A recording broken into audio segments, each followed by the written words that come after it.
Hey everyone, welcome to this video tutorial on ethical hacking full course by Simplilearn. In this full course, you will learn all about ethical hacking. Even if you're new to ethical hacking, it's okay as this full course will familiarize you with the concept of ethical hacking. Here we will learn the importance of ethical hacking, what exactly ethical hacking is, the ethical hacking process, and who an ethical hacker is. You will also be acquainted with a few cyber attacks with a hands-on demo for each. For this crash course, we have our experienced instructor Bipin who will take you through the various topics. He will also give you an insight into the popular CH exam and guide you on your journey as an ethical hacker. You can learn all of these topics in under 3 hours. We will be starting off this crash course with an interesting animated video on ethical hacking. But before we begin, make sure to subscribe to our YouTube channel and hit the bell icon to never miss an update from Simplilearn. We humans are highly tech-savvy in today's times. With the extensive use of the internet and modern technologies, there is a massive challenge in protecting all our digital data, such as net banking information, account credentials, and medical reports, to name a few. Have you heard about the deadly WannaCry ransomware attack? The attack happened in May 2017 in Asia, and then it spread across the world.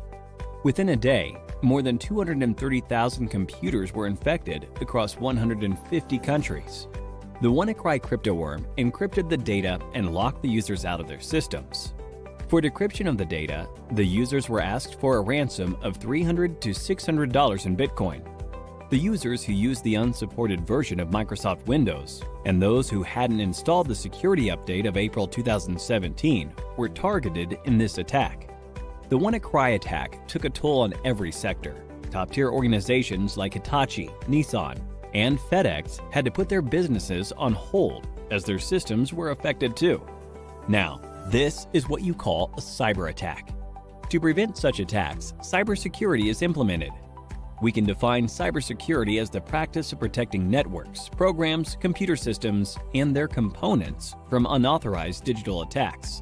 These illegal attacks are often referred to as hacking. Hacking refers to exploiting weaknesses in a computer network to obtain unauthorized access to information. A hacker is a person who tries to hack into computer systems. This is a misconception that hacking is always wrong. There are hackers who work with different motives. Let's have a look at 3 different types of hackers. Black hat hackers are individuals who illegally hack into a system for monetary gain. On the contrary, we have white hat hackers who exploit the vulnerabilities in a system by hacking into it with permission in order to defend the organization. This form of hacking is absolutely legal and ethical. Hence, they are also often referred to as ethical hackers. In addition to these hackers, we also have the gray hat hackers. As the name suggests, the color gray is a blend of both white and black. These hackers discover vulnerabilities in a system and report it to the system's owner, which is a good act. But they do this without seeking the owner's approval. Sometimes gray hat hackers also ask for money in return for the spotted vulnerabilities. Now that you have seen the different types of hackers, let's understand more about the hacking that is legal and valid, ethical hacking, through an interesting story. Dan runs a trading company. He does online training with the money his customers invest. Everything was going well, and Dan's business was booming, until a hacker decided to hack the company's servers. The hacker stole the credentials of various trading accounts. He asked for a lump sum ransom in exchange for the stolen credentials. Dan took the hacker's words lightly and didn't pay the hacker. As a result, the hacker withdrew money from various customers' accounts, and Dan was liable to pay back the customers. Dan lost a lot of money, and also the trust of his customers. After this incident, Dan gave a lot of thought as to what could have gone wrong with the security infrastructure in his company. He wished there was someone from his company who could have run a test attack to see how vulnerable his systems were before the hacker penetrated into the network. This was when he realized he needed an employee who thinks like a hacker and identifies the vulnerabilities in his network before an outsider does. To do this job, he hired an ethical hacker, John. John was a skilled professional who worked precisely like a hacker. In no time, he spotted several vulnerabilities in Dan's organization and closed all the loopholes. Hiring an ethical hacker helped Dan protect his customers from further attacks in the future. This, in turn, increased the company's productivity and guarded the company's reputation. So now you know hacking is not always bad. John, in this scenario, exposed the vulnerabilities in the existing network, and such hacking is known as ethical hacking. Ethical hacking is distributed into 6 different phases. Let us look at these phases step by step with respect to how John, our ethical hacker, will act. Before launching an attack, the first step John takes is to gather all the necessary information about the organization's system that he intends to attack. This step is called reconnaissance.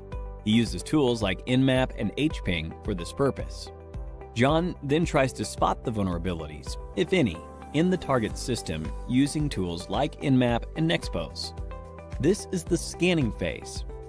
Now that he has located the vulnerabilities, he then tries to exploit them. This step is known as gaining access. After John makes his way through the organization's networks, he tries to maintain his access for future attacks by installing backdoors in the target system. The Metasploit tool helps him with this. This phase is called maintaining access. John is a brilliant hacker. Hence, he tries his best not to leave any evidence of his attack. This is the 5th phase, clearing tracks. We now have the last phase, that is reporting. In this phase, John documents a summary of his entire attack, the vulnerabilities he spotted, the tools he used, and the success rate of the attack. Looking into the report, Dan is now able to take a call and see how to protect his organization from any external cyber attacks. Don't you all think John is an asset to any organization? If you want to become an ethical hacker like John, then there are a few skills that you need to acquire. First and foremost, you need to have a good knowledge of operating environments such as Windows, Linux, Unix, and Macintosh. You must have reasonably good knowledge of programming languages such as HTML, PHP, Python, SQL, and JavaScript. Networking is the base of ethical hacking, hence, you should be good at it. Ethical hackers should be well aware of security laws so that they don't misuse their skills. Finally, you must have a global certification on ethical hacking to successfully bag a position of an ethical hacker like John. Few examples of ethical hacking certification are Certified Ethical Hacker Certification, CEH, CompTIA Pentest Plus, and Licensed Penetration Tester Certification, to name a few. Simplilearn provides a cybersecurity expert master's program that will equip you with all the skills required by a cybersecurity expert. You could have a look at it by clicking the link in the description. The endless growth of technologies in this area is directly proportional to the number of cybercrimes. Cybercrimes are estimated to cost $6 trillion in 2021. Hence, to tackle these cybercrimes, organizations are continuously on the lookout for cybersecurity professionals. The average annual salary of a certified ethical hacker is $91,000 in the US and approximately rupees 7 lakhs in India. So, what are you waiting for? Get certified and become an ethical hacker like John and put an end to the cyber attacks in the world. So, let's talk about hacking and what exactly hacking is. Hacking refers to exploiting weaknesses in a computer network to obtain unauthorized access to information. A hacker is a person who tries to hack into computer systems. Now here there are some keywords that we need to understand. First and foremost, exploit. When you are exploiting weaknesses are technically called vulnerabilities, which are basically design flaws, misconfiguration errors, usage of default usernames and passwords which have not been modified. So any misconfiguration or anything that has been left behind by a security administrator that can be misused, which means exploited by a hacker to gain unauthorized access. So the next term is unauthorized access, something that you're not allowed to do. And when you say a hacker is a person who tries to hack, it's basically a person with malicious intent trying to gain access to a system or a resource that they are not authorized to access in the first place. How do they do it? They find a vulnerability that is a weakness or a flaw, and then they misuse it to gain access to that particular network. So here in the diagram, you can see that the sender on the left hand side is trying to send some data to the receiver on the right hand side. The hacker would try to gain unauthorized access to the transmission that is being sent and would try to capture the data packets and read the secrets within. Let's look at a business case scenario into hacking. Now there is an organization, everybody is going around their own business when they realize that their systems may have been compromised. Now, they're trying to look at the customer data to ensure that that has not been compromised and trying to assure the customers. However, they do realize that some customer data has been lost and even the company reports have been modified as well. Now, this is the scenario where there have been some security controls in place and those controls have been identified. They realized that there is an attack that has happened, and based on that attack, they have realized that their data has now been compromised and their records have been modified by the hacker, which means that the data is no longer trustworthy and thus cannot be used by the business for any legal transactions. So then the hacker gives a call to the organization or gets connected to the organization demanding a ransom for the data to be replaced, to be taken back into the original state where it was trusted, and thus the organization can utilize it for business transactions. The organization has probably no backup, so they decide that they want to pay the lump sum to the hacker to restore that data so that they can continue on with the business. Thus money exchanges and the hacker is able to restore that data and the business continues as usual. However, the activity here of a hacker trying to leverage the misconfiguration of the weaknesses in the organization's security, thus being able to hack them and make these ransomware demands. So the company then wants to figure out, even if having a security system in place, how was the hacker able to hack their systems? Thus, one of the employees comes up with a brilliant idea of identifying vulnerabilities in the network to proactively search for any flaws that have been left behind, so that they can plug those flaws and nobody can misuse them. Thus, they figure out that they want to hire an ethical hacker who would help them identify the security posture of the organization, identify the weaknesses, vulnerabilities and flaws, and help them remedy those flaws so that in future scenarios, these scenarios will not happen. So before we go into an ethical hacker, let's understand what are the types of hackers. So what are the types of hackers? Hacker is a technically skilled person who is very adept with computers. They have good programming skills, they understand how operating system works, they understand how networks work, they understand how to identify flaws and vulnerabilities within all of these aspects, and then they understand and know how to misuse these flaws to get a outcome which would be detrimental to the health of the organization. So there's 6 types of hackers that have been identified: black hat hackers, white hat hackers, grey hat, script kiddies, nation sponsored hackers, and hacktivists. So black hat hackers are basically the malicious hackers who have malicious intent and have criminalistic tendencies. They want to harm the organization by hacking into their infrastructure, by destroying their infrastructure, by destroying their data, so that they can gain from it from a monetary perspective.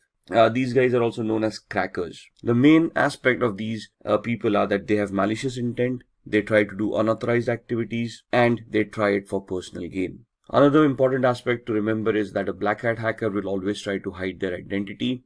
They will spoof their online digital identity by masking it, by spoofing their IP addresses, MAC addresses, and try to remain anonymous on the network. A white hat hacker, on the other hand, is also an ethical hacker or a security analyst who's an individual who will do exactly the same thing that a black hat hacker would do, minus the malicious intent, plus the intent of helping the organization identifying the flaws and remedying them so that nobody else can misuse those vulnerabilities. So they are authorized to act on the company's behalf. They are authorized to do that activity which would help the company identify those flaws and thus help the company mitigate those flaws, improving on their security posture. So these kind of security experts or ethical hackers would help organizations defend themselves against unauthorized attacks. Grey hat hackers is a blend of both white hat and black hat hackers. So here they can work defensively and offensively both. They can accept contracts from organizations to increase their security posture. At the same time, they can also get themselves involved in malicious activities towards other organizations to personally gain or benefit from them by doing unauthorized activity. Script kiddies are people who are technically not much aware about what hacking is. They rely on existing tools that have been created by other hackers. They have no technical knowledge of what they're doing. It's just a hit or miss for them. So they just get their hands on a tool. They try to execute those tools. If the hack works, it works. Otherwise, it doesn't. So these people are basically who are noobs or newbies who are trying to learn hacking, or just people who with malicious intent who just want to have some fun or trying to impress people around. Then we have the nation or the state-sponsored hackers. As the name suggests, these hackers are sponsored by their government. Now, this may not be a legitimate job, but most of the governments do have hackers enrolled in their on their organizations to spy on their enemies, to spy on various countries, and try to figure out the aspirations of those countries. So this is basically a spying activity where you're technically trying to get access to other countries' resources and then try to spy on them to figure out what their activities have been or what their future plans have been. And then we have the hacktivists, who is an individual who has a political agenda to promote, and they promote it by doing hacking. So these guys, what is the difference between a black hat hacker and a hacktivist? The black hat hacker may try to hide their identity. A hacktivist will claim responsibility of what they have done. So for them, it's a political agenda, a political cause, and they will try to hack various organizations to promote their cause. They would probably do this by defacing the website and posting the messages that they want to promote on these websites. So what exactly is ethical hacking then? We have discussed the types of hackers. We have identified a malicious hacker as a black hat hacker with the intent of doing harm to an organization's network for personal gain. We have discussed what the ethical hacker is. So an ethical hacker would be doing the same activity but in an authorized manner. So they would have legal contracts that they would be signing with the organization, which would give them a definite scope of what they are allowed to do and what they are not allowed to do. And the ethical hackers would function within those scopes, would try to execute those test scenarios where they would be able to identify those flaws or those system vulnerabilities, and then they would be submitting a report to the management of what they have found. They would also help the management to mitigate or to resolve those weaknesses so that nobody else can misuse them later on. They might use the same techniques and the same tools that black hat hackers do. However, the main difference here is that these guys are authorized to do that particular activity. They're doing it in a controlled manner with the intent of helping the organization and not with the intent of personal gains. So who's an ethical hacker? Again, an ethical hacker is a highly intelligent, highly educated person who knows how computers function, how programming languages work, how operating systems work. They can troubleshoot. They're technically very adept at computing. They understand the architecture. They understand how various components in a computer work. They can troubleshoot those components, and they can basically be very good with programming as well. Now, when I say programming, we don't want an ethical hacker to be a good developer of applications. We want them to understand programming in such a way that they can create scripts, they can write their own short programs like viruses, worms, trojans, or exploits which would help them achieve the objective that they have set out for. So here you can see the ethical hacker. They are individuals who perform a security assessment of their companies with the permission of concerned authorities. So what is a security assessment? A security assessment is finding out the exact security posture of the organization by identifying what security controls are in place, how they've been configured, and if there are any gaps in the configurations themselves. So an organization will hire an ethical hacker. They would give the ethical hacker the information about what information is, or what security controls, what firewalls, what IDSS, IPSS, intrusion detection or intrusion prevention systems, antiviruses are already in place, and then they will ask the ethical hacker to figure out a way to bypass these mechanisms and see if they can still hack the organization. What is the need of an ethical hacker? The need of an ethical hacker is proactive security. The ethical hacker would identify all the existing flaws in an organization and try to resolve those flaws to help secure the organization from black hat hackers. So ethical hackers would prevent hackers from cracking into an organization's network by securing the organization, by improving on their security on a periodic basis. And they would also try to identify system vulnerabilities, network vulnerabilities, or application level vulnerabilities that would have been missed or have already been missed, and then try to figure out a way of plugging them or resolving them so that they cannot be misused by other hackers. They would also analyze and enhance an organization's security policies. Now, what are policies? Policies are basically documents that have been created by an organization of rules that all the employees need to follow to ensure that the security of an organization is maintained. For example, a password policy. A password policy would help users in an organization to adhere to the standards the organization has identified for a password complexity. For example, a password, when a user is creating them, should adhere to standards where they are using random words. They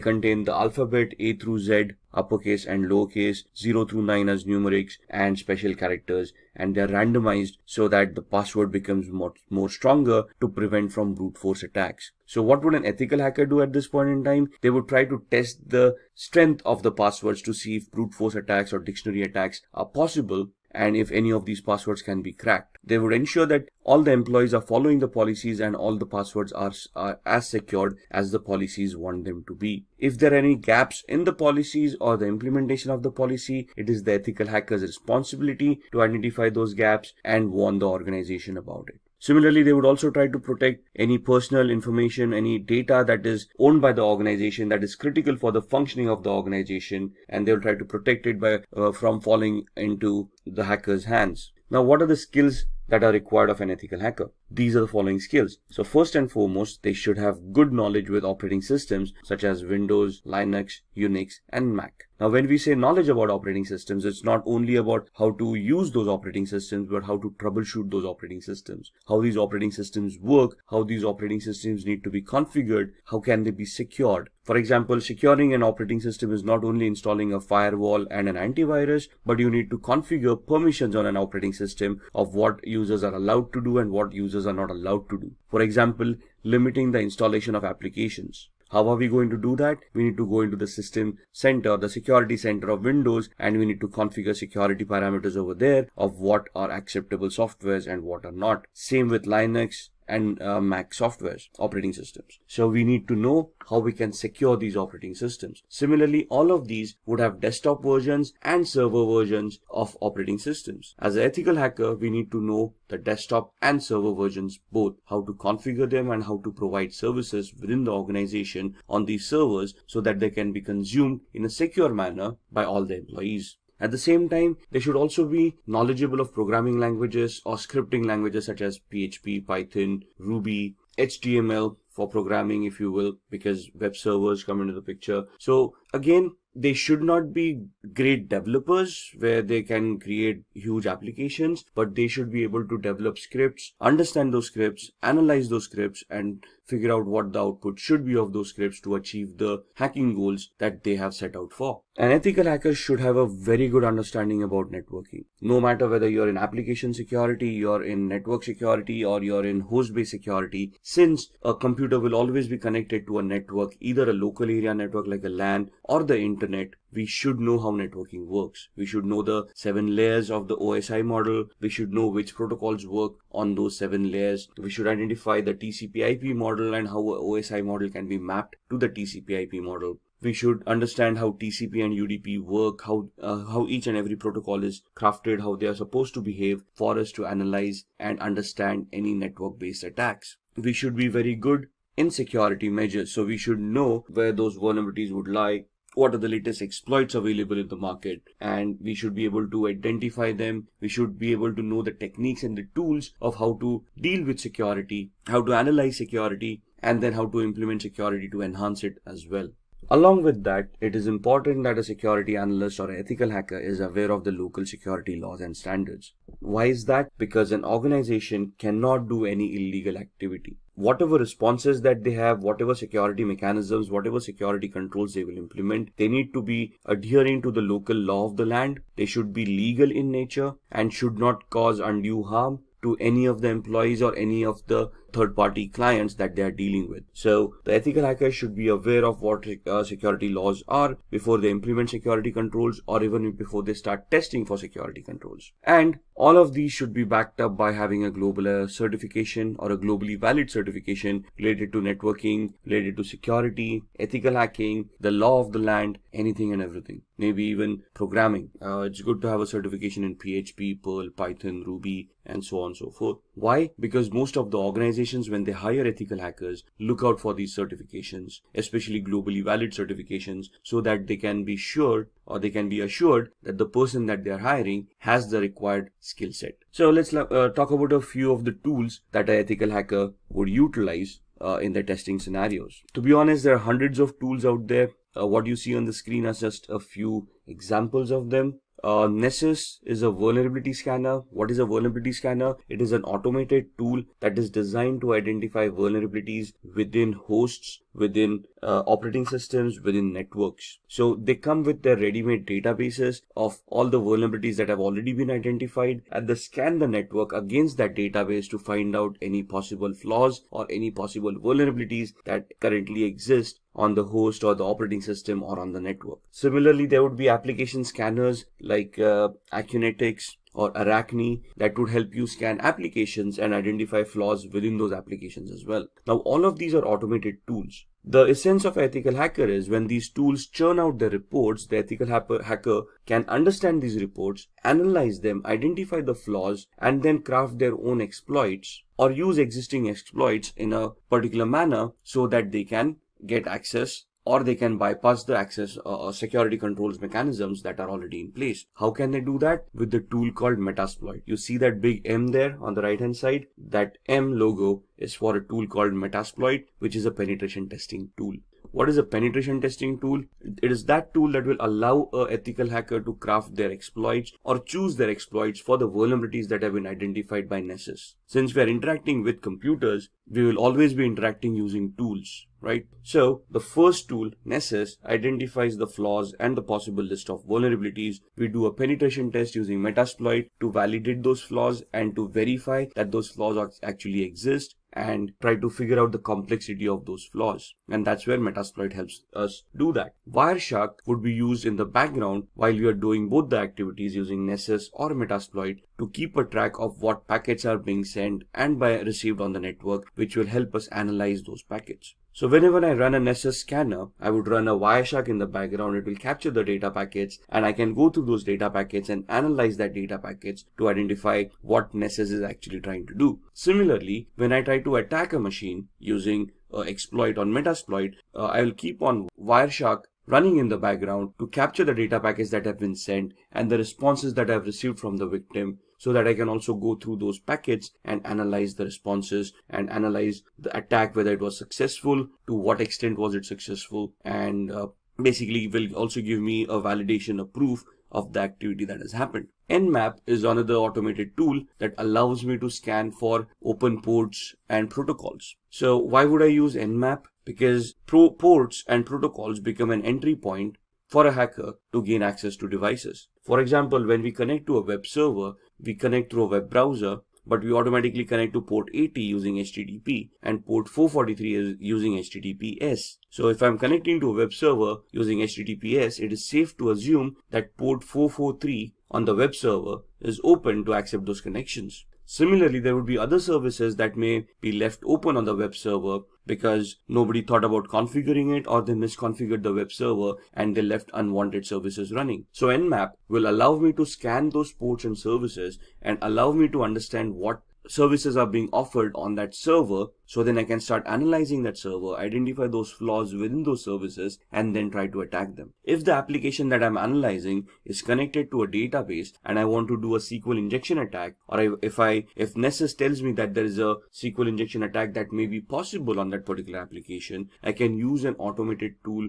called SQL map or SQL map that would allow me to automatically craft all the queries that are required for a SQL injection attack and help me do that attack at the same time. So here I do not have to manually create my own queries. The SQL map tool would automatically create them for me. What I would do is I would use Nessus to identify that particular flaw. If Nessus reports that flaw, I would then go use the tool SQL map, configure it to attack that particular web server, and when I fire off the tool, it will then automatically start directing queries, SQL injection queries, to the database to see if those databases are vulnerable, and if yes, what data can be retrieved from those databases. So all of these tools in a nutshell would help me hack networks, applications, operating systems, and host devices. And this is what an ethical hacker does. They use these kind of tool sets, they identify what attacks they need to do, they identify the right tool for that particular attack, and they write their exploits, they create those attacks, and then they start attacking, analyze the response, and then give a report to the management, providing them feedback about how the attack was created or crafted, what was the response to that attack, and whether the attack was successful or not. If successful, they would also give recommendations of what to do to prevent these attacks from happening in the future. So when we are doing these attacks, or when we want to launch these attacks, what is the process that we would follow? So there are 6 steps that we would do as an ethical hacker. If you're just a hacker, you probably wouldn't do the 6th step, which is a reporting step. So the first step that would be done is the reconnaissance phase, which is the information gathering phase, which is very important from an ethical hacker's perspective or a hacker's perspective. Because if I want to attack someone or something as a digital device, I need to know what I'm attacking.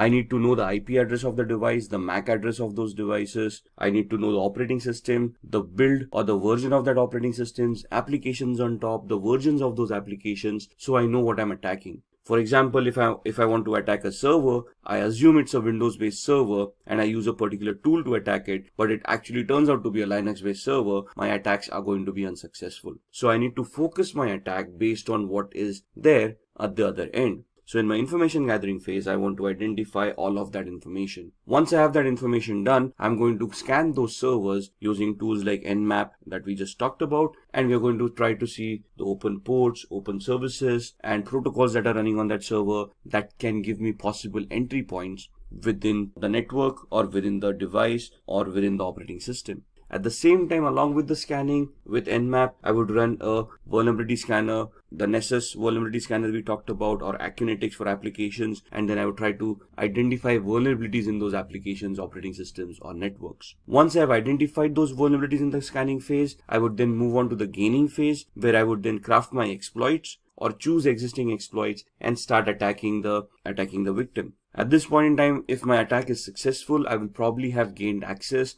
by either cracking passwords or escalating privileges or exploiting a vulnerability that I may have found during the scanning phase. Once I have gained my access, I want to maintain my access. Why? Because the vulnerability may not be there for long. Maybe somebody updated the operating system and hence the flaw was no longer existing, or somebody changed the password that I may have cracked, thus I no longer have access. So what do I do to maintain my access? I install Trojans or backdoor entries to those systems using which I can secretly, in a covert manner, get access to those devices at my own will, at my own time, as long as those devices are available over the network. So that's where I maintain my access. I have hacked them. Now I want to maintain my access, so I install a software which would give me a backdoor entry to that device no matter what. Once I have done this, I want to clear my tracks. So whatever activity that I've been doing, for example, installing a Trojan. A Trojan is also a software that would create directories and files once installed on the victim's machine. So I want to hide that. If I have accessed data stores, if I have modified data, I want to hide that activity, because if the victim comes to know that something has happened, they would start increasing their security parameters. They might start scanning their devices. They may take them offline. Thus, my hack would no longer be efficient. The reason I'm clearing my tracks is that the victim doesn't find out that they have been hacked or they have been compromised, or even if they do find out that they've been compromised, they cannot trace the compromise back to me. So I would be deleting references of any of the IP addresses or MAC addresses that I may have used to attack that particular device. And this is where I will be able to identify where those logs were created, where those traces are. Once I take off those traces, the victim would not be any wiser of whether they have been compromised or who compromised their system. And if I am successful at all of these stages, or to whatever extent the success that I've achieved in any of these stages, I would then create a report based on that, and I would report to the management about the activities that we have been able to do and whatever we have been able to achieve out of those activities. For example, we identified 10 different flaws. There were 20 different attacks that we wanted to do. What attack did we do? What was the outcome of that attack? What was the intended or the expected output of that attack? I'll create a report which would give a detailed analysis of all the steps that were taken, along with screenshots and evidences of what activity was conducted, what was the output, what was the expected output, and I would submit that report to the management, giving them an idea of what vulnerabilities and flaws exist in their environment or their devices that need to be mitigated so that the security can be enhanced. So these are the 6 steps that the ethical hacking process would take. Just going through this, the reconnaissance is where you're going to use hacking tools like Nmap, Hackingethical to obtain information about targets. There are hundreds of tools out there depending on what information you want. Then in scanning, again, Nmap, Nexpose, these kind of tools to be utilized to identify open ports, protocols, and services. In gaining access, you're going to exploit a vulnerability by using the Metasploit tool that we talked about in the previous slides. In the maintaining access, you're going to install backdoors. You can use Metasploit at the same time. You can craft your own scripts to create a Trojan and install it on the victim's machine. Once you have achieved that, clearing tracks is where you're going to clear all evidences of your activity so that you do not get caught or the victim doesn't even realize that they have been hacked. And once you're done all of this, we are going to create reports that are going to be submitted to the management to help them understand the current security evaluation of their organization. So now let's see how we can hack using social engineering. Now what is social engineering? Social engineering is the art of manipulating humans into revealing confidential information which they otherwise would not have revealed. So this is where your social skill and your people skills come into the picture. If you are able to communicate effectively to another person, they would probably give up more information that they intended to give out. Let's look at examples, right? If you see on the screen, phishing activity. What is phishing? We receive a lot of fake mails on a regular basis. We have always received those emails where we have won a lottery of a few $1 million, but we have never realized that we didn't purchase a lottery to win a lottery in the first place. We have always had those Nigerian frauds where a prince died in some South African country and you out of 7 billion people on the planet have been identified, where they want to transfer a few $100 million through your account and they want to give you 50% of that money in return as thank you. So some very basic attacks where you go onto websites and there's a banner flashing at you saying congratulations, you're the 1 millionth visitor to this website, click here to claim your prize. All of these are social engineering attacks, phishing attacks, fake websites, fake communications being sent out to users to prey on their gullibility. Most of humans always have that dream of striking it rich, winning a huge lottery once and for all, and living their life lavishly ever after. But sadly, in the real world, that doesn't happen that often. And if you're receiving those mails, it is very important that you first research the validity of those communications before you even want to act upon them. So why are humans susceptible to social engineering? Because humans have emotion. Machines do not. Try pleading with a machine to give you access to an account that you have forgotten a password to. The machine wouldn't even know what you're doing. Try pleading with a human, sympathy or empathy, where you could try to create a social engineering attack where you can plead with them saying, if I do not get access to this account immediately, I might lose my job. And then that would put my family into problems. Somebody would feel empathy or sympathy towards you and help you reset that password and give you access to that account. It's how good the attack is and how convincing you are for the success of this attack to happen. So what is a familiarity exploit? Attackers interact with victims to gain information which will benefit the attackers to crack credentials. As passwords, if we want to reset our passwords, what do we have as a mechanism to resetting passwords? We have some security questions that we set up. Those questions are nothing but personal information that we would know, but through a social engineering attack, it would be easily be able to gather the information that you have set for your security questions. The security questions can be as simple as the first school that you attended. You probably have that listed on your LinkedIn profile,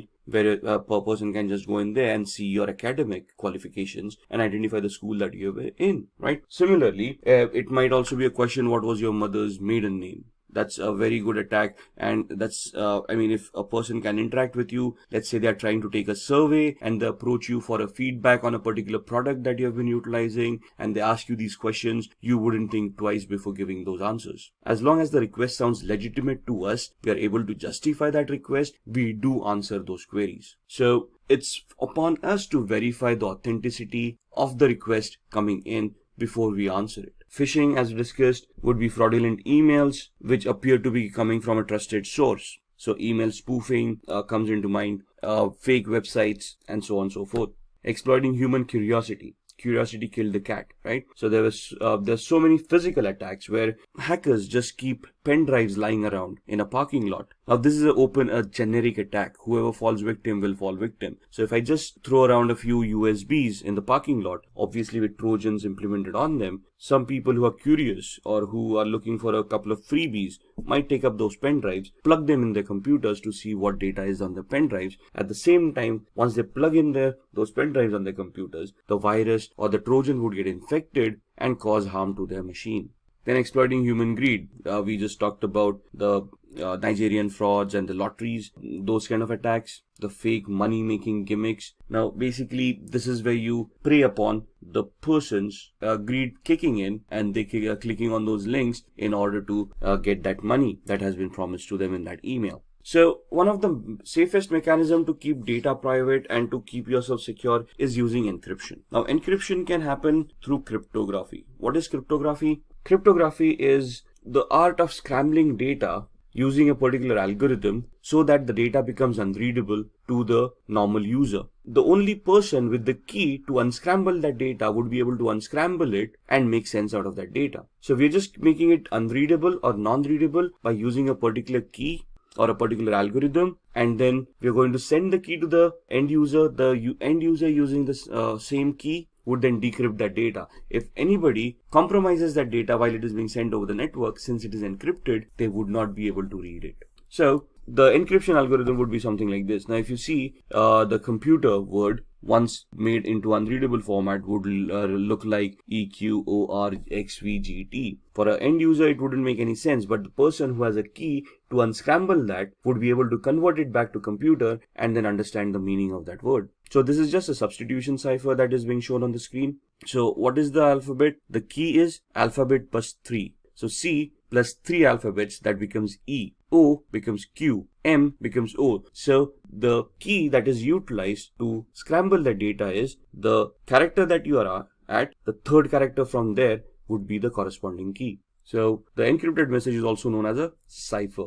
The decryption is just the other way around, where you know the key now and you can now figure out what that E corresponded to by going back 3 characters in the alphabet. Most of the times, a certified ethical hacker must decrypt a message without knowing the secret key. So let's say a ransomware has affected your organization or has affected a device, and you want to figure out or you want to decrypt that data. Now, as an ethical hacker, you wouldn't be for paying a ransom to the hacker, would you? So it is now your prerogative of how you're going to work around and how you're going to try to crack the encryption mechanism, how to crack the cipher to decrypt that message and see what's within it, right? Decryption without the use of a secret key, that is known as a cryptanalysis. Cryptanalysis is the reversing of an algorithm to figure out what the decryption was without using a key. So cryptanalysis can be done using various formats. The first one is a brute force attack, second is a dictionary attack, the third one is a rainbow table attack. A brute force attack is trying every combination, permutation and combination of the key to figure out what the key was.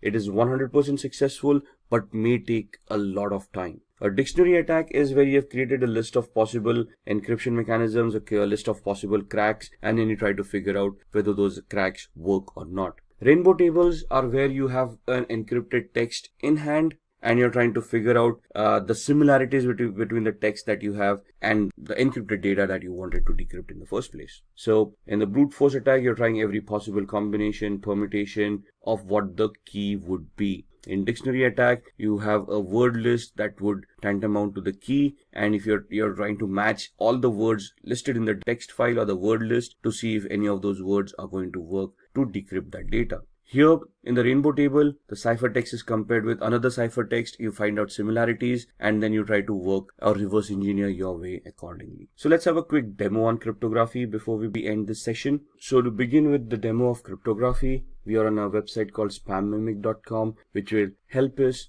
scramble the message that we created into a completely format which would be unrelated to the topic at hand. So if I say I want to encode a message, turn a short message into spam. So what this does is, you want to send across a secret message, you type in the secret message, a short one, and it will convert that into a spam mail. You send it across, so whoever's reading that spam mail would never get an idea of the embedded message within it. So if I want to type in a message here, hi, this is a secret message, the password is ASD@1234, and I want to send this out to people or to one of my colleagues, but I want to send it out in a secret manner so that others are not aware of this. So when I press on encode, what the algorithm will do is it will convert this message into a spam mail. So my message, hi, this is a secret message, the password is @1234 or ASD@1234, gets converted into this. Now if you read it, dear e-commerce professional, this letter was specially selected to be sent to you.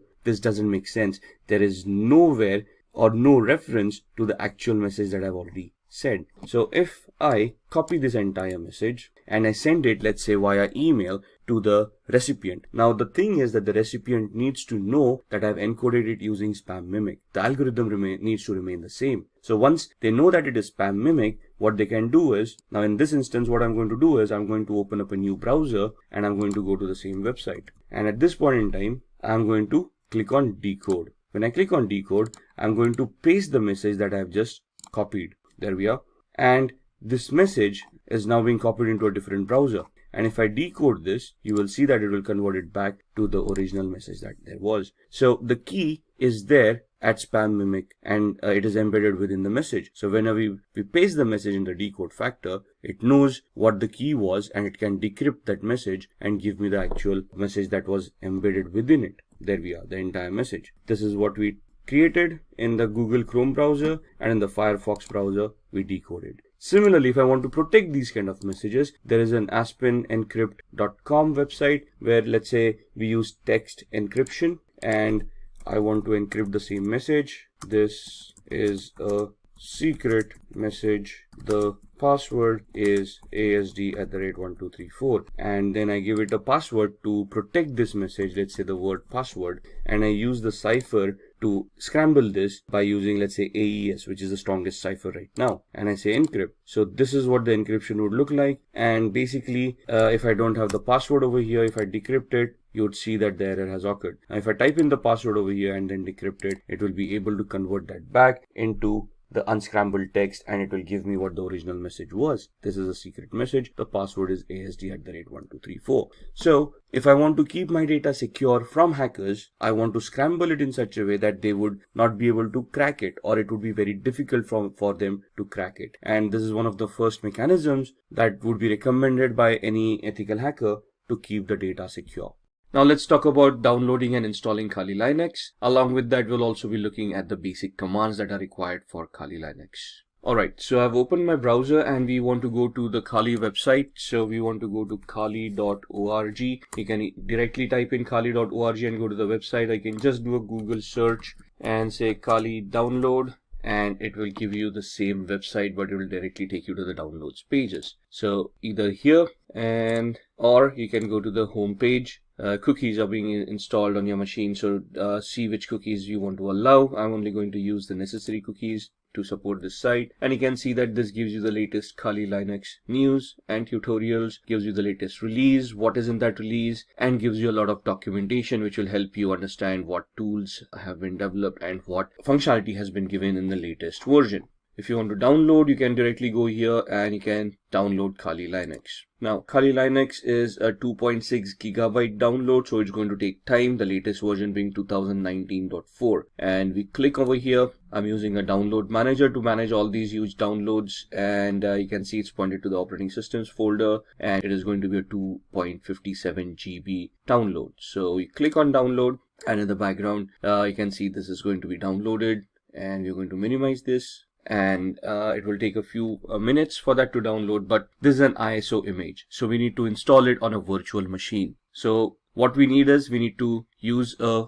hypervisor which will allow us to create virtual machines. So we can either use VMware Workstation, which you can download from here. However, this is paid version, so you can see it is around $250 or something for this software, but it is a very good software to have. So if we click on download now, it is going to start the download. It's a 30-day trial period if you want to use it. After 30 days, you'll need to enter the key, which you'll get after purchasing the software. If you do not want to utilize this, the free version that you have, you can either download VMware Player, but there are some limitations for VMware Player that you might want to look at.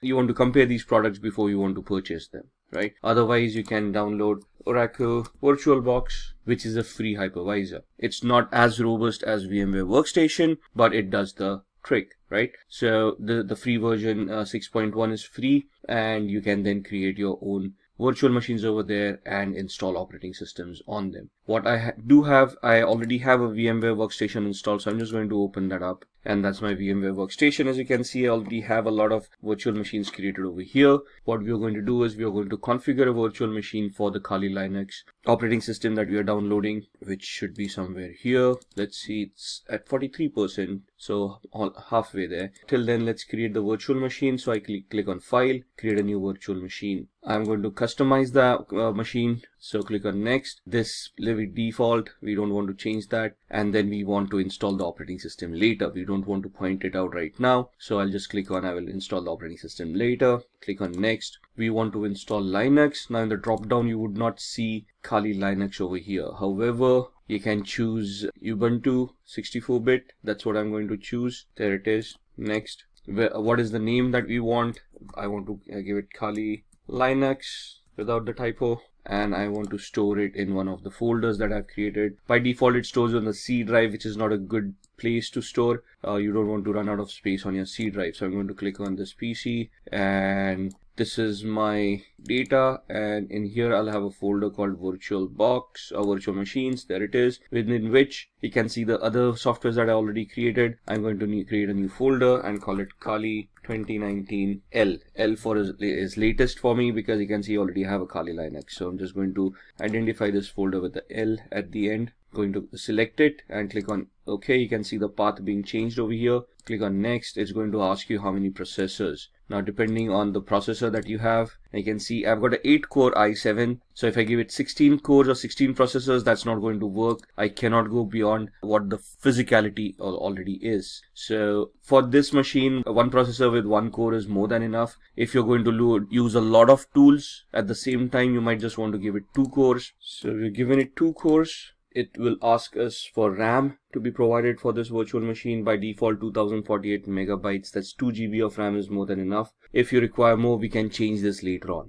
So click on next. We want to use NAT for now. Leave this default. Next. Whatever is recommended, keep it the way it is. We do not want to change it. Next. Create a new virtual hard disk for this machine.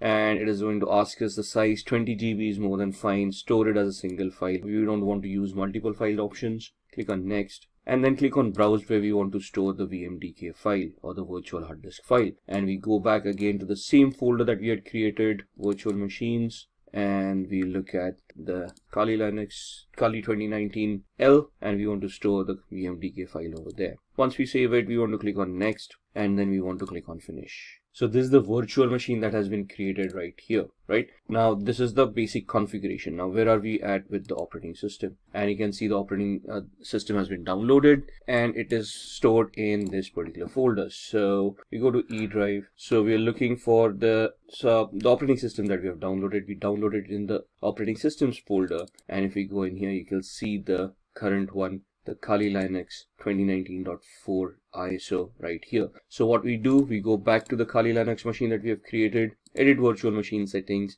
and we point this virtual machine using the CD DVD, and then we point the ISO, the one that we downloaded over here. So we go back to E drive, we go back to OS, and we click on Kali Linux 2019, click on open. So now when this boots up, it will boot up with this ISO, and then it will allow us to install the operating system. So click on OK. Then we click on power on this virtual machine. It will start powering on. It will boot to the ISO and it will start giving us the booting options. So I'm just going to enter the full screen mode over here for this to be better visible. And we don't want a live mode. What we want is we want to use the graphical install. And then we highlight that, we press enter, and you can see the setup starting up. We'll wait for the GUI to pop up. There it is. Which language do we want? For now, we want English. Click on continue. Where are we located? Click on continue. And the configure your keyboard. We want the US keyboard, American English. Continue. It is going to detect the hardware. So as you can see on the screen, it's attempting auto configuration for most of these settings. The network with DHCP, it has identified the network cards, hardware like the processor that has been provided. Now it is asking for a host name. We're going to leave it at default. We're going to click on continue. Domain name, I'm not joining this into a domain as yet. This is going to be a standalone machine, so I can leave this blank. Click on continue. Now it is going to configure the network. It is asking for a password at this point in time, the root password. Type in any password that you want. Ensure that you remember the password. Now, by default, the username for the account is the word root. We are just creating the password for the root account. And then we want to click on continue. Setting up the clock, looking at the hard disks. Now, here it asks us, do we want to use the entire disk, the 20 GB virtual hard disk that we had provided, or do we want to give it a manual configuration or a guided one where we want encryption and a logical volume management coming into the picture. We're just going to use the first option, guided use entire disk. Don't worry, it's only going to use the virtual disk that we had created. Click on continue. It will give us that it's a 21.5 GB VMware virtual disk that we had. And click on continue. All files in one partition, that's what we want, recommended for new users, whatever it is. We don't want to change these folders. Continue, and this is what we have configured. Once we click on continue, it is going to say, are you sure you want to make these changes? Click on yes. Click on continue, and it will start installing Kali Linux on your device. Now this is going to take a few minutes. for the installation to work. Alright, so that's the installation that's completed. Now it's asking us to configure a package manager. A network mirror can be used to supplement the software that is included on the installation media. This may also make newer versions of software available. Do you want to use a network mirror? We can click no for now and then click on continue. Now this is going to install the grub bootloader. This might take a few minutes as well. Install the grub loader to the master boot record. Yes. Click on continue. Click the hard disk that you have just utilized. This is the one. Click on continue. It will install the grub bootloader, running through the last phases of the installation. And now it says the installation is complete. We want to click on continue, finishing the installation, and then it will do a reboot. Alright, and you can see this is starting up. So we are going to you just wait out the boot, and now it started the booting sequence. Just going to maximize the screen. And you can see it's asking me for the password. This is the one that we created. Now that's not the password, that's the username, that's the root, and the password that we had created at that point in time. And then click on login. And this is your screen. Now what we need to do here is we need to install VMware tools, which will help us manage the screen and help the virtual machine to be a little bit better integrated on the system. So that's not mounted yet, so we're just waiting for it to mount. There it is. And what we want to do here is open VMware Tools Upgrader. Alright, so what we want is we want to extract, or we want to use this OpenX archiver, and once we do that, we'll see the VMware install.pl. Double click on that. Alright, we've got the VMware tools here. What I've done is we have extract to, and I've extracted that on the desktop, right? So what we just did was click on the desktop over here, open, and this is what it will do. And click on extract. Now the error is happening because I've already extracted this. Open this up. We want to run this VMware install.pl. So what do? We open up the terminal window, which is the command line interface over here.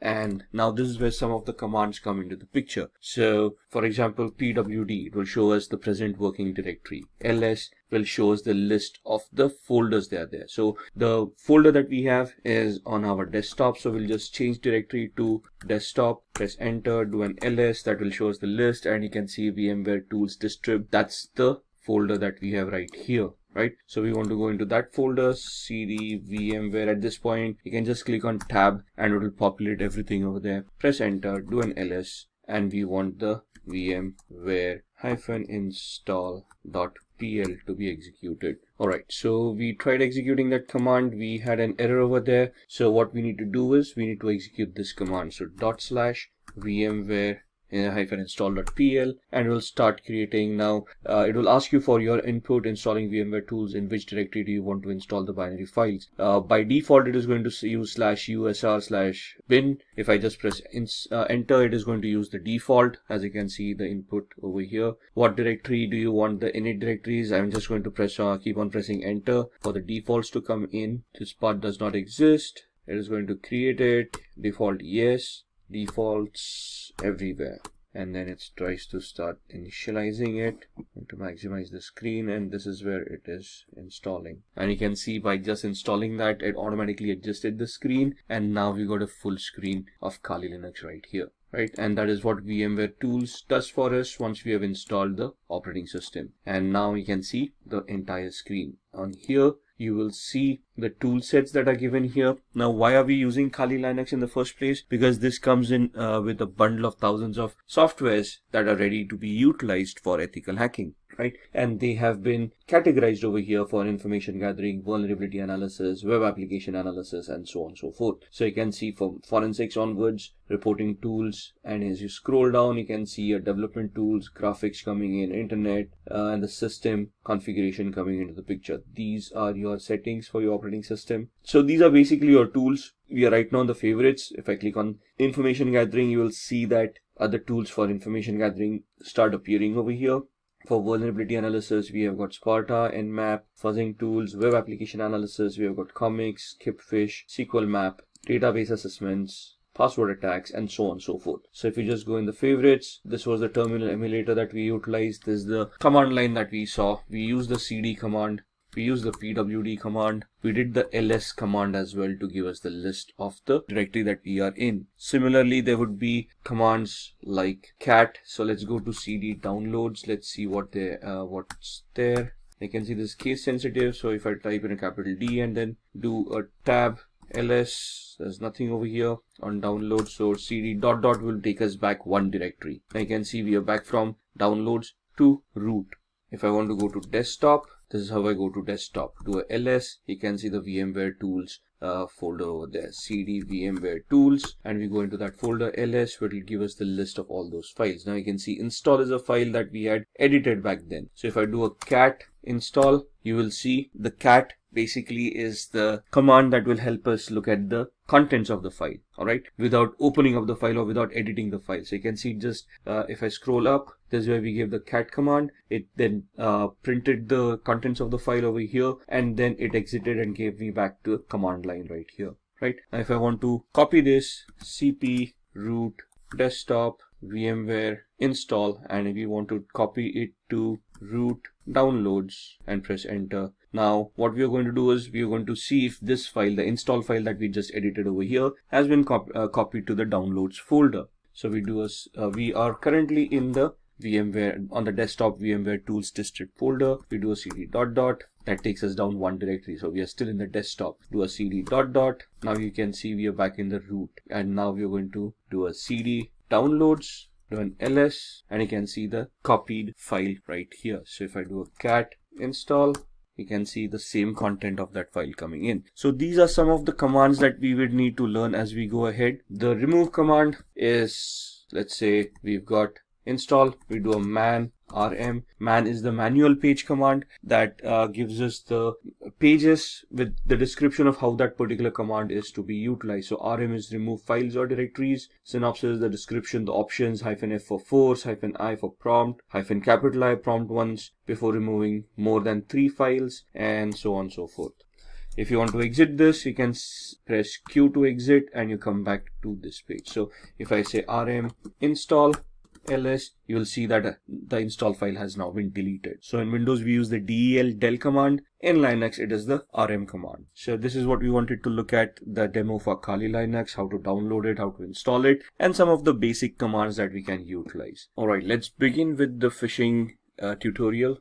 We have the Kali Linux operating system booted up over here. What we are going to do is we are going to open up a tool called SET, Social Engineering Toolkit, which you would find in this option, and that's the tool that we want. It's a command line tool, a menu driven tool. We are going to host a fake Facebook page, and we can see how we can harvest credentials by this kind of an attack. So these are some disclaimers you might want to go through there. Do you want to agree to the terms of service? Yes.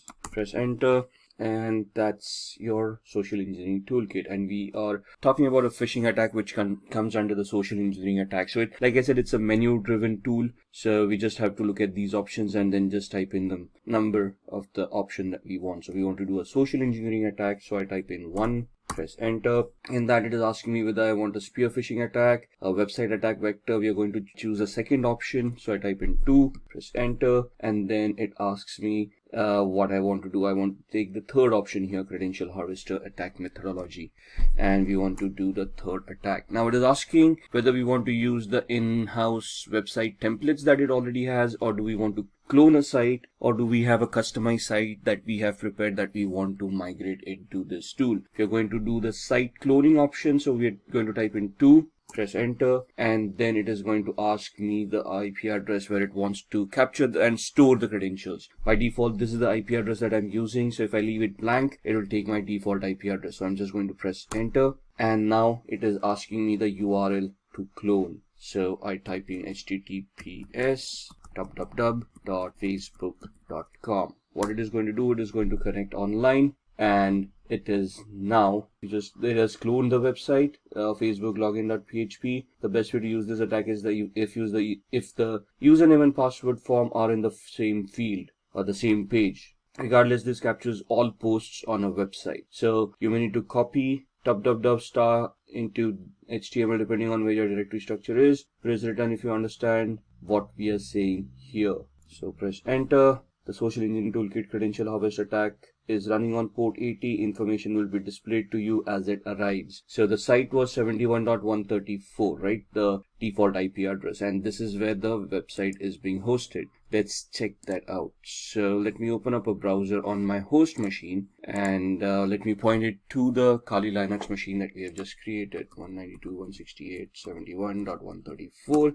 and you should see a login to Facebook coming up right here. Looks genuine. It is genuine because we just went online and downloaded this. Let's just have a recap. Let's have an explanation of what we are trying to do. I am trying to host fake Facebook page on my server, which has an embedded script in it, which is going to do credential harvesting. So the attack here is, let's say if I'm now hosted this, I can craft a fake email, send it across to a victim saying your Facebook account has seen some unforeseen activity, create a hyperlink using HTML coding. Within that, click here to access your account and verify that the account is secured. And when they click on that link, they will be redirected to my fake page, which is here. You can see the IP address is my virtual machine's IP address, but I'm seeing a Facebook login page, and I'm going to type in someone@somewhere.com, and the password I'm just going to type in the regular ones that I use. And if you see it, when we typed in the username and password, the page just refreshed and gave us the login page again. But now if you look at the URL, I'm actually on Facebook's login page, which is exactly the same that I was hosting. So a layman wouldn't probably figure out they've been hacked by now. They just would figure out, okay, they probably typed in the incorrect password and the page refresh or something like that, and they're just going to log in and they're actually going to access the Facebook page. Thus, they might not even realize that something went wrong. But if I go back to my virtual machine, you can see that it has captured some data and it is reporting over here of what has happened. So if I just scroll up, let's see what happened here and if we have been able to capture anything. So we got a hit printing the output. This is the HTTP 1.1.200. Okay, response coming in, password field found, and we're just looking. There it is. Email someone@somewhere.com, and password that I typed in ASD@1234. So it has captured the username and the password right here. Once we are done, I mean, this is the way attackers work. Now, this is a very basic attack. Again, in the actual trainings, you would then look at how you would host this on a real website, make it a global attack. Right now, it's a virtual machine with a class C IP address. So here, the thought process is, where can we get a free hosting where we can host this kind of sites? Maybe I'll have to purchase a domain, which looks like similar to Facebook or the victim that I'm trying to attack. So this is just a POC. So we just wanted to find out if we can, how phishing is done. And this is exactly how it is done,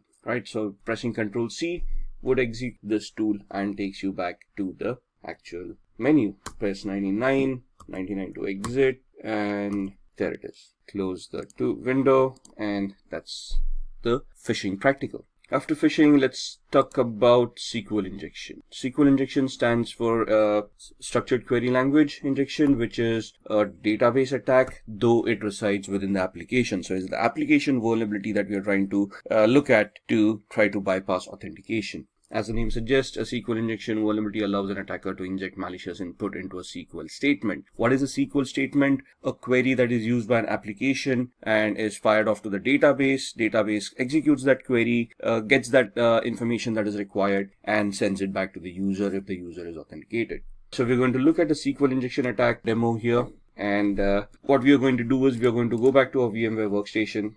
And I've got a tool over here called OWASP, Broken Web Application, which is a utility that has been created for people like us to test our skills, to learn on how we can develop our skills further. So this has a lot of vulnerable applications built within it. We're just going to try to access it, and we're going to see if we can create a SQL injection attack. Just waiting for it to boot up. Once it boots up, it will give us an IP address. There we are. So we need to connect to 71.132. So I can just use the same browser I was using, close up Facebook, and now go to 192.168.71.132. And this is the OWASP Broken Web Application project. What we're going to do is we're going to go to Utility, and this is an application that has a lot of information within it. You can see it gives you links about what you should do, help me, video tutorials, listing of vulnerabilities that they have, and so on and so forth. So you can see we are not logged in right now.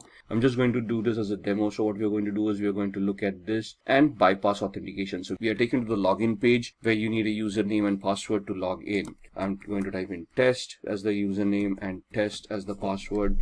Click on login and you can see that account does not exist, so the authentication mechanism works. Now what we want to do is we want to create a query. Now what does a query look like? When I type in a username and a password, if I just type in a single quote here, it is going to create an error, and this is what a SQL query looks like. Select username from accounts where username is a single quote, and then the exception error happened, so it's not showing the rest of the query to us. Now what I'm going to do is I'm just going to craft a query here, single quote, and give it a condition or 1 equals 1 space hyphen space. What happens, hyphen space is comments out anything after that. So the password field is being commented out at this point in time, and I'm just giving it a condition where the condition is true. 1 does equal 1. And if this condition is true, it is going to allow me to log in. So you can see right now we are not logged in. This bypasses the authentication mechanism, and you can see user authenticated, and we are now logged in as admin. So in the training, what we need to understand as a whole is how SQL works, what are the queries that are structured with, how you can, what are the testing operators. Now,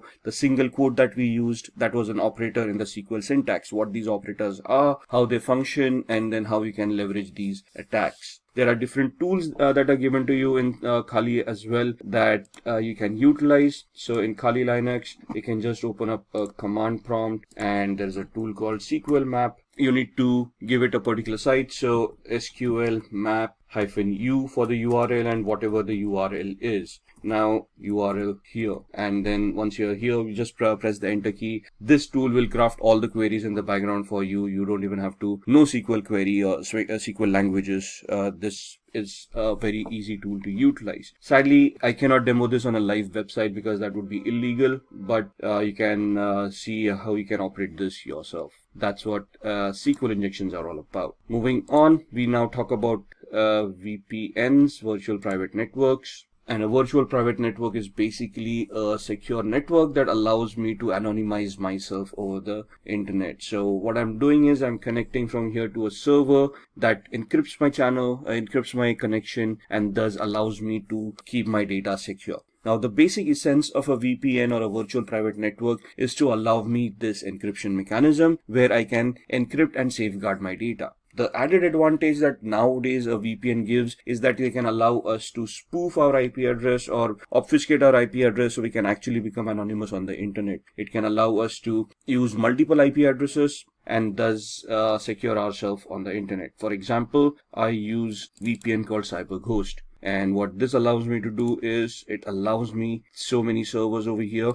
If you look at the entire list, all the servers, then there are no spy servers, which guarantee me that they are not going to keep and store any logs. And thus, they are not going to record any of the activity that I'm doing. Right? Since they are located out of Romania, this becomes a little bit more safer for me because the government and the laws over there are a little bit more relaxed than other countries. They give me different links for torrenting, for streaming, for connection features. So there are a lot of VPNs out there. So for example, let's go to the website cyberghost.com. So you can see there's a sale going on, 76% sale, or you can go on to ExpressVPN, which is also a very good VPN. Then there is NordVPN. It depends on what you want and how you want to utilize it. So just purchasing a VPN or getting a free VPN is not enough. It depends on which country the VPN originates from and which server you're connected to. For example, most of the countries have a pact where they share information amongst themselves even if you're connected to a VPN. That means that these companies that provide these services have to generate and store logs, and these logs have to be reported to the government if they ask for it. Now, if there's a list of 14 countries that actually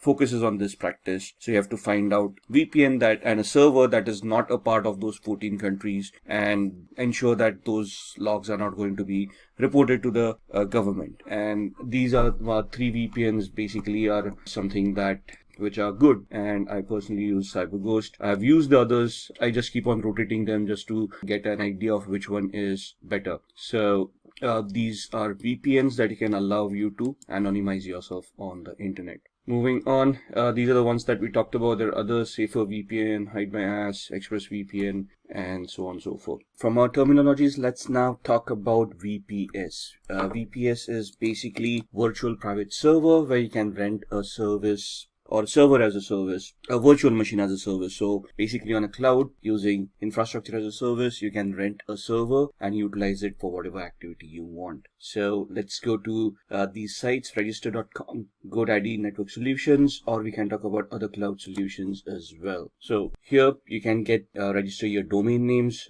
So in the previous exercise, for let's say when we talked about the phishing exercise, what we want is we can go on to register.com, or we can go on to GoDaddy.com, and we can purchase a particular domain. For example, something like this. Instead of the O's, I'm typing in a couple of zeros for the Facebook, and let's see if anything of that is available. Now something.photo is available, or facetips.com is available. There are other options that are making over here that they're giving us over here. And once we purchase this, we can then have our own hosting with a web hosting as a service. And we can have a Linux-based hosting, or a Windows-based hosting, depending on what you want. And that's where your shared hosting comes into the picture. If you just want, if you want to look at a virtual server and you want to rent a server over there itself, you can move on to rackspace.com, and here in your services, you can have physical server or a virtual server in a public cloud.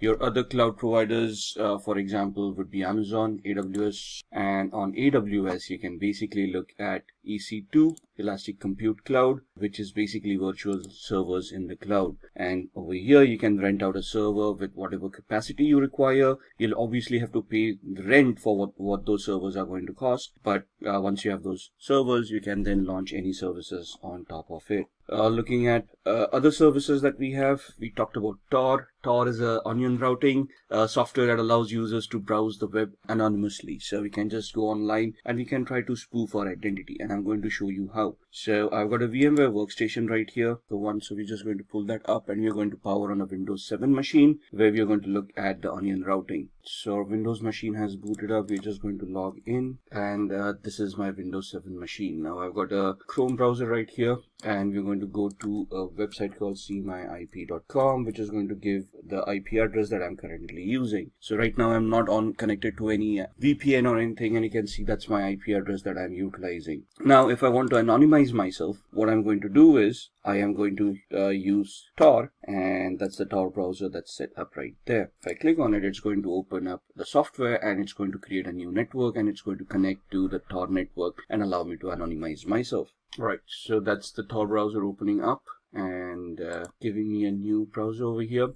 So I've got one, which is the old one, which is my current IP address. If I just refresh that, you'll see that I'm still on the same IP address as far as this browser is concerned. There's a refresh, and it's still showing me the same IP address. Where if I go on to Tor right now, and if I go to seemyip.com, you will see that it is going to give me, and you can see the amount of time it is taking to reach that site. That's because I am using a VPN, and there's a lot of encryption running off, and you can see now I'm suddenly connected via Hong Kong. And even to reach this site, what Tor does is it gives me a proxy chain. A proxy chain is where it creates multiple hops to hide my identity, and before I reach seemyip.com, I am using 3 different IP addresses over here. One in France, one in Germany, and one in Hong Kong. So if I do something over here to trace back my steps to my actual IP address, the law enforcement agencies or anyone who's going to search, like a forensic investigator, would have to go through these IP addresses before they come back to me. Now it's not impossible, but the effort and time that's going to be taken to come across 3 different countries is going to be phenomenal. So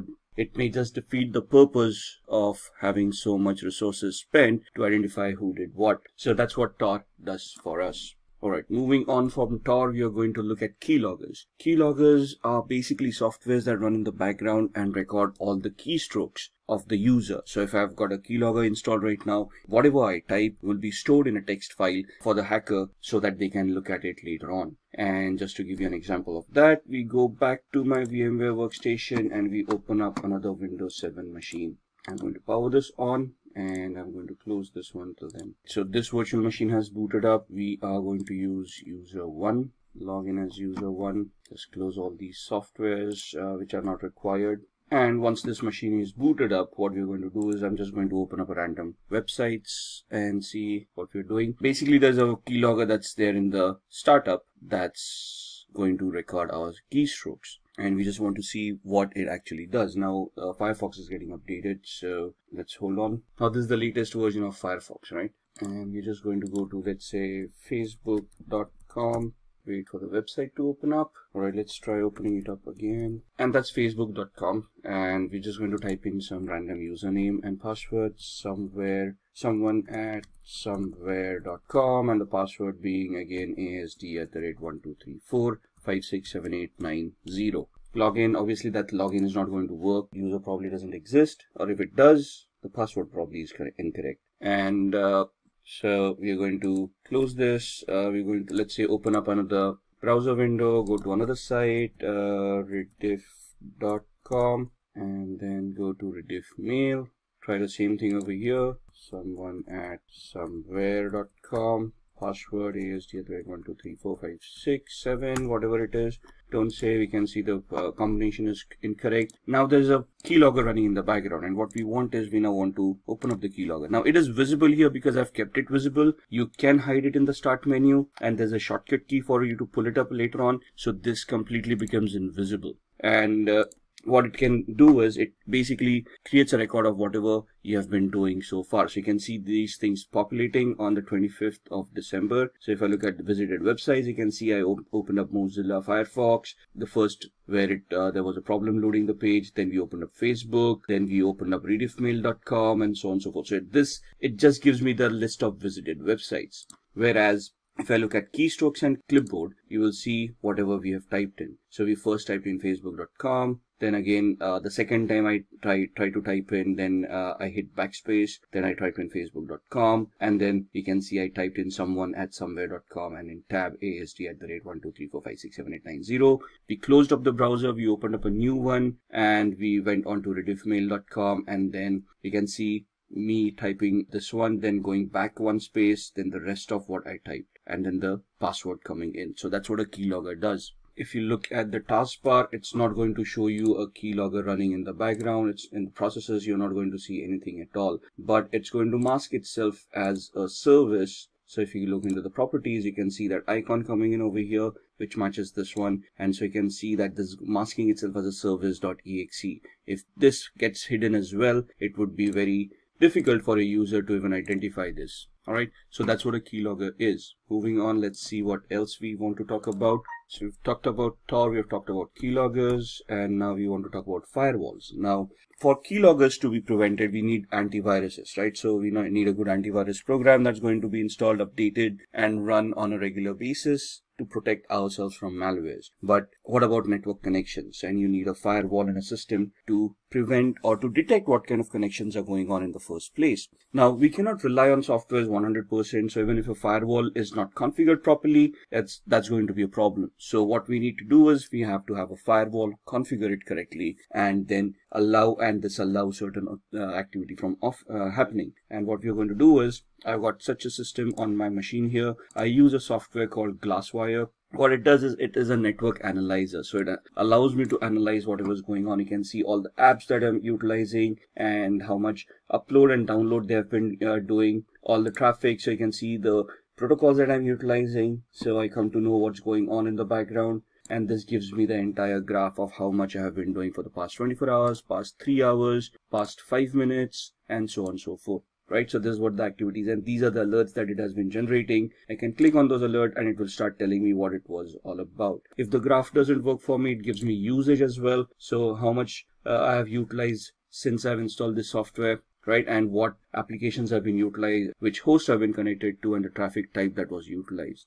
And then the things on my network. So these are the devices that I have currently on my network that have been identified. And then comes the firewall. So on the firewall is clicked on. You see all those services that have been identified, and you can just click on a particular service to lock that service. So this becomes a discovery tool, identifies whatever networking is going on, gives me all that information, and then I can look at and I can just click on any of these services that I find it as malicious and block them.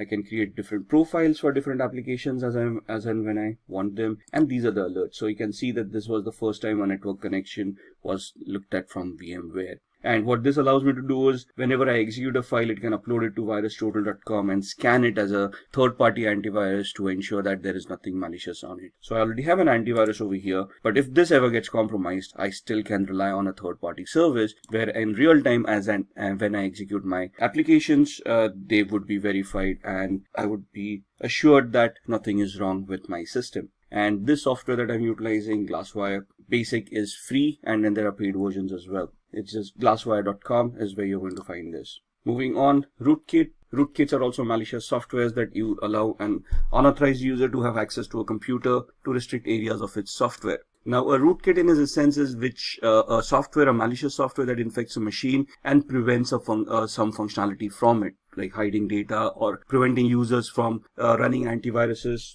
And it's basically a malicious software that is used to hide information from the victim so that they would not realize that they have actually been compromised. It's going to be a difficult showing of a rootkit, so I cannot show that demo to you. So we're just going to move on, and we are going to talk about ethical hacking techniques now. Now, when we say ethical hacking techniques, we want to look at what kind of audits are available when we want to do ethical hacking. So there's a black box audit, a white box audit, and a gray box audit. So if I'm invited in an organization to conduct a test, to conduct a audit, to conduct a vulnerability assessment or a penetration test, to identify vulnerabilities and then try to plug them out, they are going to give me 3 different variations. In a black box audit, they're not going to tell me about the infrastructure. They're not going to give me any information, and they want me to start from the basics of gathering information, identifying the systems, and based on the information that I gather, whether I'm able to develop any hacks and compromise their infrastructure. So it will be a simulation of a hacker who's sitting outside the organization and trying to find a way in. Whereas a white box audit is where full infrastructure knowledge is given, anything and everything that is required for an audit is given. And this is a simulation of an insider attack. A person sitting inside the organization misusing their permissions and then trying to compromise, trying to get access to data that they do not have access to. So the simulation is from a malicious insider. A gray box is where some partial knowledge is available, and from that partial knowledge, you're going to try to build up more information, and then you're going to try to get access to those resources. What are the tools that we utilize? So we've already had a couple of demos on keyloggers, SQL injection, SQL map, and so on and so forth. Metasploit is a very much used tool for penetration testing, and having knowledge on Metasploit is very much necessary as far as ethical hacking is concerned. Nmap, this is a tool used for network discovery. Nessus, a vulnerability scanner. Wireshark is a packet capturer that allows you to capture packets and analyze whatever is going on. SQL map is something that we have seen, a SQL injection attack tool which generates its own queries. And John the Ripper is a password cracking tool. Backtrack used to be an operating system that was utilized for penetration testing. However, Backtrack has now been replaced by something called Kali Linux, and that's the operating system that we have utilized in all our demos where we try to look at SQL map and those injection attacks that we did. So what are the areas of ethical hacking? We have just talked about all these areas as well. Network services, we looked at the Glasswire application that showed us how my machine is consuming networks, which protocols are being consumed, how the connections are being created. If somebody is able to install a Trojan on my machine, it is going to try to create a new connection on the network with the hacker to allow that hacker a backdoor access. Now, if I have that Glasswire or a similar firewall implemented, it is this firewall that is going to detect it and prevent that connection from happening. So if I install a software that is suddenly suspicious or that installs something else in the background that I may not be aware of, that tool is going to identify all the connections that are being made and it is going to highlight that connection. I need to go through all of those connections and identify whether they are legit or not. And if I find some suspicious or doubtful, I'm going to block that connection and then I'm going to investigate what's going on. And that's where ethical hacking comes into the picture. You want to find out if your firewall that you have implemented is going to work correctly or not. If the configuration of the firewall is done properly, or if the firewall is misconfigured, is it leaking out information, right? At the same time, you're looking at web applications. We looked at the OWASP broken web application where we did some SQL injection attacks, right? So that was a weakness or a vulnerability in that application, which would allow us to bypass authentication and get access to resources that we were not authorized for. And then client-side attacks would be where you install keylogger at the end of the client system, and then you try to capture whatever data the user is typing in, like usernames and passwords on the Facebook and the rediffmail.com website that we saw, and then try to misuse that information to get access to those resources. Then Wi-Fi networks, right? Wi-Fi is something that we use on a regular basis. We got our smart devices nowadays, smartphones, tablets, phablets, that we can connect to Wi-Fi and start using all our services, our banking applications on our smartphones. And thus we want to ensure that wireless connectivity is simple and is secured. So you want to use encryption mechanisms, you want to use tools on your smartphones, antiviruses, firewalls on your smartphones to ensure that whatever you are utilizing is going to remain secure. And then social engineering, we've looked at the phishing website on facebook.com. We've seen how easy it is to clone websites and host them on Apache server. So if you look at it as from an ethical hacker's perspective, the job of an ethical hacker is to simulate these kind of attacks that a hacker may conduct. And first of all, you're basically going to find out areas where these attacks can happen. Think of it from a hacker's perspective. Try to simulate those attacks and see if those attacks are going to be effective. Can those attacks be prevented? And can your current security controls that you have put in place identify, detect, and prevent these attacks from happening in the first place? And that is what ethical hacking is all about. Let's look at the Metasploit attack. Metasploit is a framework of penetration testing that makes hacking very simple. You just need to know how to utilize the tool. You need to identify the vulnerability associated with a particular exploit and then run the exploit on Metasploit. We'll be demoing this during the practical. So there are active exploits and passive exploits. In active exploits, a specific computer runs until execution and then exits, uses brute force and exits when an error occurs. In a passive exploit, these exploits wait for incoming requests and exploit them as soon as they connect. They can also be used in conjunction with emails and web browsers. So in passive exploits, we create a payload, like a reverse connection payload. We send it to the victim. Once the victim installs that software, the machine will then initiate a connection to us. Our machine will be in a listen mode, and then we will, once the software is executed at their end, we would then try to connect and exploit that particular vulnerability. This is the practical that we'll be doing on Metasploit. So let's move on with the demos, and then we'll see what we can discuss amongst them. All right, let's have a look at some of the demos that we had talked about in the ethical hacking and penetration testing module. We are going to look at 3 different demos. The first one is going to be a SQL injection attack that we are going to perform on this tool that we have. The second one is a password cracking attack on Windows 7. And the third one is a MetaBreeder based or a Metasploit based shell shock attack on a Linux based web server. So let's get cracking. I've powered on this virtual machine, which is the OWASP Broken Web application. It is a tool that is provided for people who want to enhance their skills and they can practice how to do these attacks in a legal manner. So we are going to go to this site. I'm just going to open up my browser. The IP address is 71.132, and that's the OWASP Broken Web application that we want to utilize. We are going to head off to Mutility 2. And we are going to look at a SQL injection attack where we want to bypass authentication. Now this takes us to the login screen. So we can just try our luck here and see that the authentication mechanism works. The account does not exist. So the username and password that we have supplied is not the correct one. So we want to ensure that there's a SQL database, and we can try to attack it and see if we can bypass the authentication. Now, what we want to do is we want to create a SQL based malformed query that can give us a different output. So I'm just going to type in a single quote over here and type login, and you can see that this is now suddenly recognized as a operator, and there's an error that is given out compared to the login that we tried earlier. When we used a proper text-based login mechanism, it gave us the account does not exist, but here the single quote gave us an error,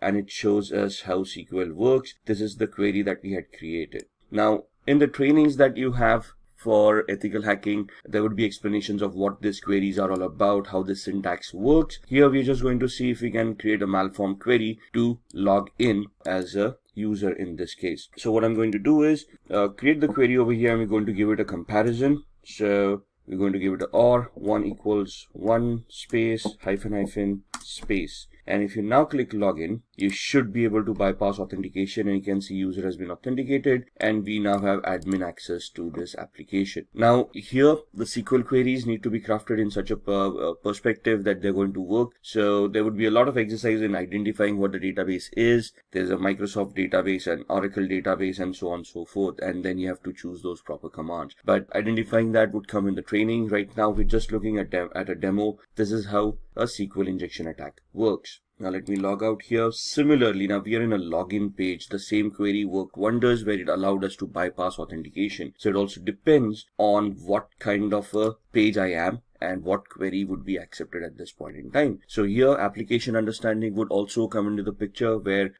which function we are calling upon when we are connected to a particular page. Now this is a user lookup function, right? So again here we try the same method, test. That's not going to work. Authentication error, bad user or password. And if we type in the same query over here, single quote or, and give it a condition, single quote or 1 equals 1 space hyphen space. Now here it is not going to log us in because this is not a login page. This is a user lookup form. So here it would instead give us a dump of all the databases that it has. So you can see all the usernames and passwords coming in that are stored in the user lookup field. So this is where the understanding comes in of which query to create at what page, depending upon the function that is being called, right? So that's the SQL injection attack that we wanted to look at.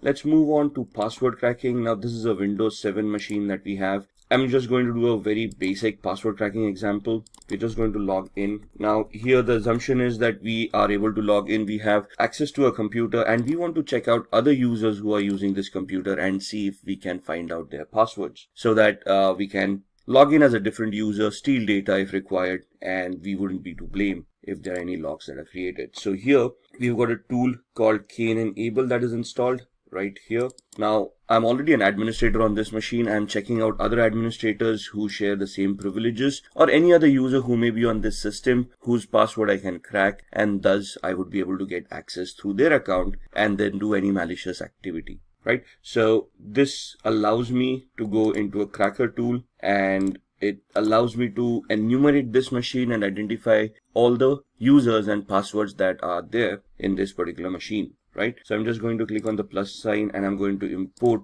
hashes from a local system. So where are these files stored? Where does Windows store its passwords? In what format are they stored? And what this tool does to retrieve those? That's something that we all need to know as an ethical hacker, right? So import the hashes from the local system, click on next. It's going to enumerate that file and it is going to give you a list of all the users that are there. So you can see the users are hacker admin, test, the one that we are logged in as, and then there's a user called virus as well. And you can see that this is the hash value of the password that is being utilized. Now there's a particular format for a hash value for Windows and how it stores. But once we have these hash values, let's say if I want to crack this password, there are various attacks that we can do. For example, a dictionary based attack or a brute force attack. Let's try a brute force attack, right? NTLM is the hashing mechanism that is used by Windows. So we are going to try to create an NTLM hash attack. And here we are going to use a predetermined rule set. For example, we are not sure what characters are being utilized over here. So we just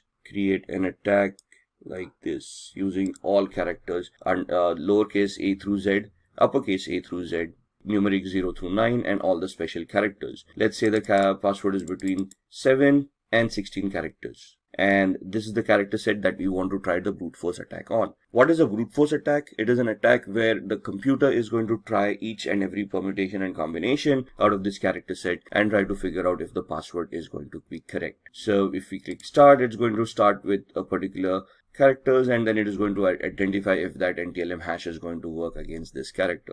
And you can see the time is going to be phenomenal over here. So it's not necessary that this attack would be viable. It will be 100% successful given the time frame. However, the time frame is huge enough for this attack to become a little bit redundant. There are other attacks that we can do which can easily identify this data for us as well, but that is something that we will look on in future videos. So that's how we can get access to users and passwords. There are different mechanisms where, let's say we don't have login access, then what are we going to do? How we can create a fake user, login, or how we can remotely access a machine and then try to get the same access. And that is what we are going to try to do in the next demo on a Linux machine. So what we are doing in a Linux machine could also be doable on the Windows machine with a different exploit. So what I'm going to do is, this is the Linux web server that I have that I'm going to power on. I'm going to use a Kali Linux machine to hack that device, and I'm going to just power off my Windows 7 machine. Give it a minute till it boots up. Now this is also a demo machine that we have which has its own pre-configured vulnerabilities. So here we've got something from the pen testers lab and has a shell shock vulnerability implemented inside. Shell shock vulnerability affects Linux, Mac and Unix based operating systems for a particular version of the bash shell. Bash is the born again shell, which is the command line interface in these operating systems. So what we are trying to do here is we are going to use the Kali Linux machine, try to find out the vulnerability over here, and if it exists, we are going to use Metasploit to attack this machine. Now the first and foremost thing is we want to identify the IP address. We have no idea what the IP address is. We are in the same subnet, so we are assuming that we are able to connect to this machine. So what I'm going to do is I'm going to open up a tool called ZenMap. I'm going to open up a command line interface, find out what my IP address is, and my IP address is this with a subnet mask of 255.255.255.0. So I want to see if there are any other machines that are live in the same subnet, and we are doing a ping sweep over here to identify which machines are live. In a minute we'll get all the IP addresses. 71.1, 2, 133, 254 and 128. We know that we are 128 at this point in time. 254 is the DHCP server. So we are assuming that 133 is the machine that we want to look at, and let's then try to see if we can scan that machine 133, and we're going to do an intent scan to find out which ports are open, what services are running over there, and if it is whether the pentest machine that we were looking for. You can see off the start port 22 and port 80, and somewhere here it's going to give us the ports that are open and the details about those ports, and somewhere here it will tell us that this is the pentester lab machine that we wanted, which is correct. So now we want to do a vulnerability analysis on this. What we are going to do is I'm going to use another GUI based tool called Sparta, which I can just find out from here. Sparta uses two tools in the background, a Nmap tool and a tool called Nicto. So we're just going to start scanning 192.168.71.133 was the IP address, add to scope, and over a period of time you can see all of these will start populating with information. There we are. That's the Nicto tool coming in, scanning on port 80, which means that it's a web server using HTTP. It tells us it's an Apache HTTPD 2.2.21, and gives us the 22 port number as well. If we head over to the tab of Nicto, or let's look at the screenshot first. This is what the website would be looking like, and Nicto gives us the options over here. It tells us that there is a vulnerability over here for shell shock, and this is the path where the vulnerability is going to exist. So what we are going to do, we go back to the command line, we open up a new one, minimize all these other windows, and we are going to open up Metasploit. Metasploit is a penetration testing tool that is used by most hackers and ethical hackers to test applications and test existing exploits and vulnerabilities. So just give it a minute till it starts. You can see there are already around 1700 exploits right here. We are going to see all those exploits with these commands. There we are, sorry for the typo.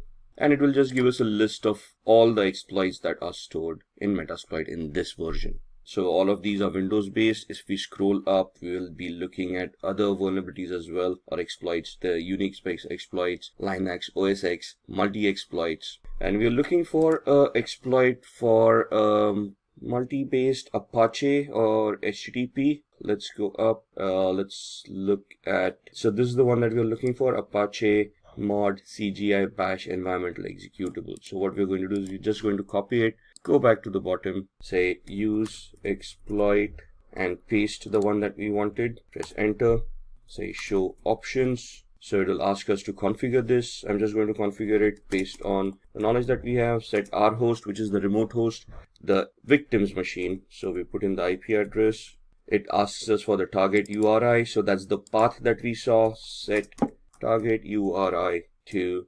CGI-bin/status. Enter. Now with the exploit, we need to find a payload that is going to give us the output that we want. So we say show payloads, and it will give us a list of all the compatible payloads with this exploit. And we want to create a reverse TCP connection, which is this. So we know it's a Linux operating system. We want this payload to be set. So set payload, press enter. That's the payload coming in. Show options.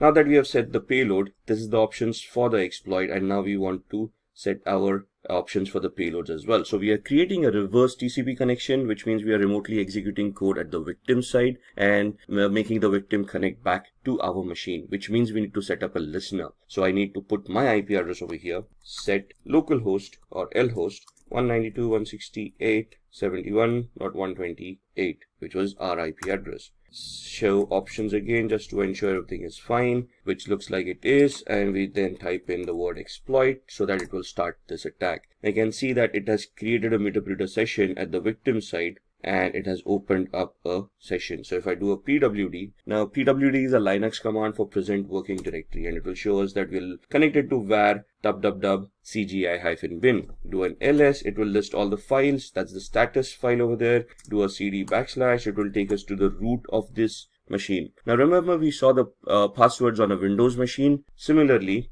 we can head over to the cd etc folder, ls, and you can see these files, psswd and shadow. Now psswd is the file where Linux stores its usernames, and shadow is the file where passwords are shown. So do a cat command, psswd, and you can see these users coming up. So you can see the last user, Pentest Lab, and you can see there are no passwords. So let's do a cat shadow, and that's your hash value for the password that we have for the user Pentest Lab. So these are the different attacks that we need to understand and we need to create based on the vulnerabilities that exist on different machines. So if we just look at Windows and Linux and how we can exploit them depending on existing vulnerabilities. As an ethical hacker, this is what we need to learn in our trainings, and then we need to clear our exams based on this knowledge of how these things work, so that we get certified and then we can position ourselves for the penetration testing jobs. Now let's begin with who is a certified ethical hacker. A certified ethical hacker is a person who's also known as an ethical hacker. An ethical hacker is just the opposite of an hacker. A hacker is a person who, with malicious intent, tries to misuse vulnerabilities that they have identified in an organization structure and then gain access to unauthorized data. Whereas an ethical hacker does the same thing. They try to locate the weakness, they try to locate the vulnerabilities, and they see how they can be misused. However, the intent is completely different. And that is what differentiates a hacker from an ethical hacker. Hacker would be a criminal with a malicious intent who would try to misuse and personally gain by doing criminal activity from that particular activity that they have done. Whereas an ethical hacker would try to help the organization in an authorized manner. So that's where the permission comes into the picture. The ethical hacker has permission from the organization to conduct some activity that would identify vulnerabilities or weaknesses in the information technology structure of that organization. And then once they have been identified, the ethical hacker would then help the organization to plug those vulnerabilities rather than misuse those vulnerabilities. So any person who completes CH version 10 certification is known as a certified ethical hacker. So there's a certification. Once you complete that, once you pass the exams, you can essentially call yourself as a certified ethical hacker, and you're going to get a certificate with the same terminology. So as you can see in the diagram, your responsibility would be as a certified ethical hacker would be with the proper permission of the organization. With the authorization coming in, with contracts coming in, you would legally help the organization to identify those weaknesses and vulnerabilities. And once you find them, you're going to report them to the organization, and you're going to help the organization with remediation plan, which would help them remediate, mitigate, and resolve the vulnerabilities that you have identified, thus making the organization's security structure a lot better, based on which black hat hackers or malicious hackers would be unable to attack the organization. So what is CH version 10? Now this course was initially introduced in September 2015, and I think if you look at the versioning, this is the 10th version that is there in the market. So essentially CEH, or the Certified Ethical Hacking course, as the course itself, has been for a long time in the industry. It's a very well accepted course, and it's a well-renowned course. The current version as it is was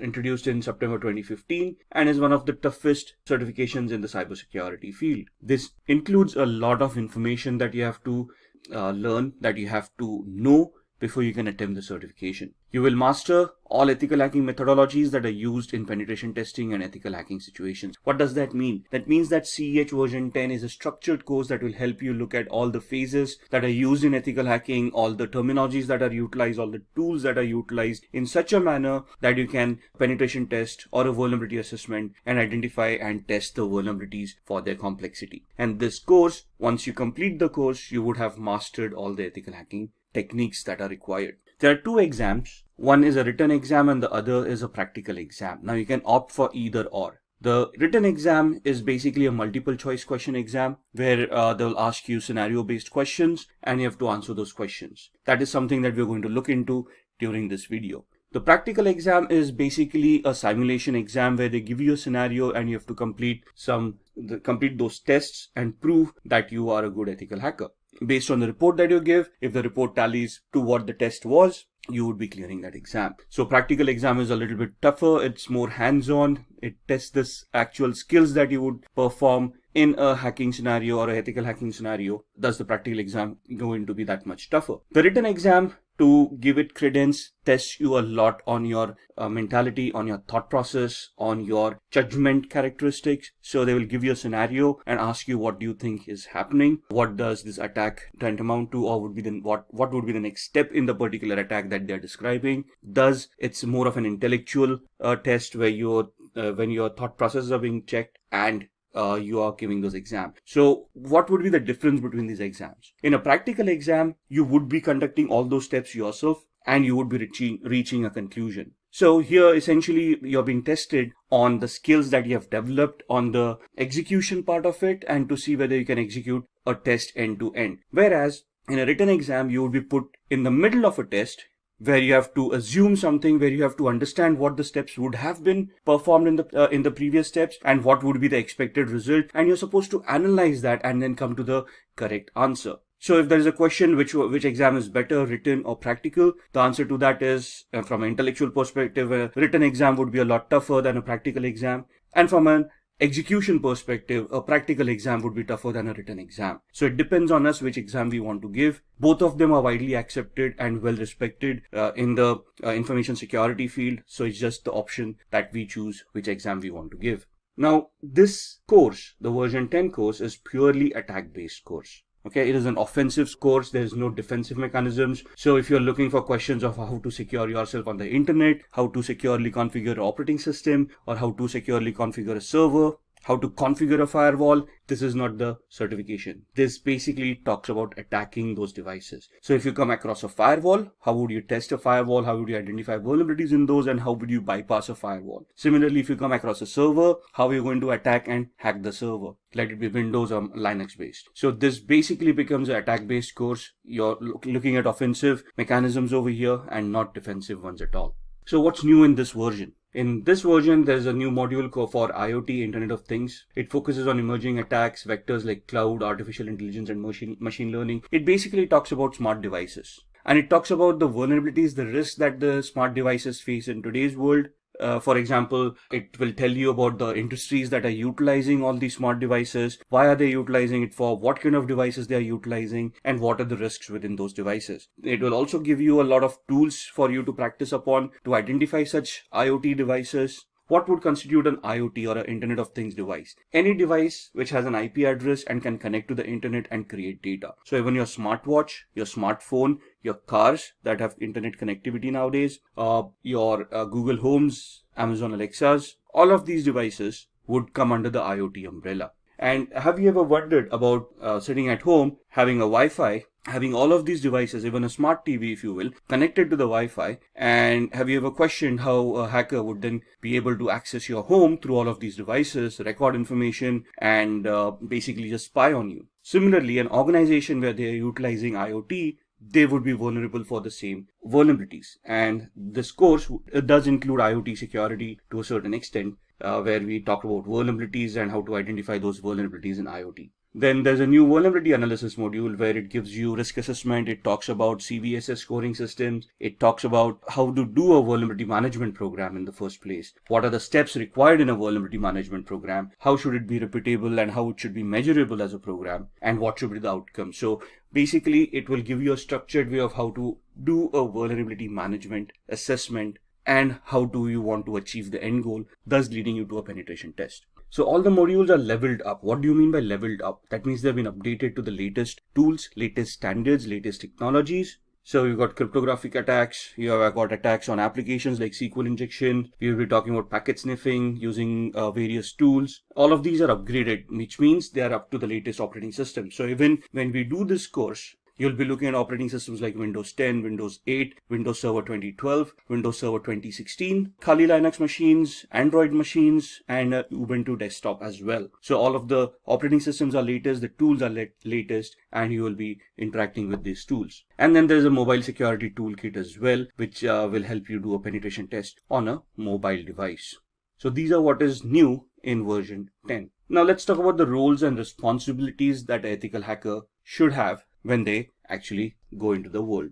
Now, what are the responsibilities, roles, what are the capabilities that we should have? That we should be able to look at scripts that would test for vulnerability. So for example, a SQL injection attack, it's a script-based attack. Let's say a cross-site scripting attack, that is again going to be a script-based attack. So we maybe we want to go ahead a little bit, look at Windows systems and do a PowerShell attack and know about PowerShell scripting a little bit. If you look at Linux Windows, there's a bash shell where there is bash scripting and you'll want to learn that scripting as well. Now the course doesn't include all these scripting languages. It does help you understand what these scripting languages are, and it does have some basic introduction to how these languages can be utilized to create those scripts. Then we also want to develop tools to increase security. You want to look at those commands that are utilized on all operating systems. You want to look at the capabilities of the operating systems, of how to create security parameters and ensure the operating systems and applications devices are secure. You should be able to perform risk assessment. Now, when you say risk assessment is the likelihood of an attack being actually executed on an organization based on the threats and the vulnerabilities that we have identified. So risk assessment is something that you find out a vulnerability and then you try to figure out in a hypothetical manner of what is the likelihood of that vulnerability being exploited by a hacker if they find that vulnerability. And if they do execute that, what is the impact that is going to happen on the organization and what is the penalties or the repercussions that the organization is going to face if that vulnerability is exploited. That's what a risk assessment is. Then we should also be able to develop security policies or set up security policies and implement them to ensure that the security mechanisms are standardized and are consistent. And then we should also look at training staff for network security to ensure that they are aware of these vulnerabilities and they know what their responsibilities are to maintain some semblance of security in the organization. So why do we want to become a certified ethical hacker? Now, since you're watching this video, it's easy to assume that we all are interested in security, we all are interested in hacking, but hacking is not a real job.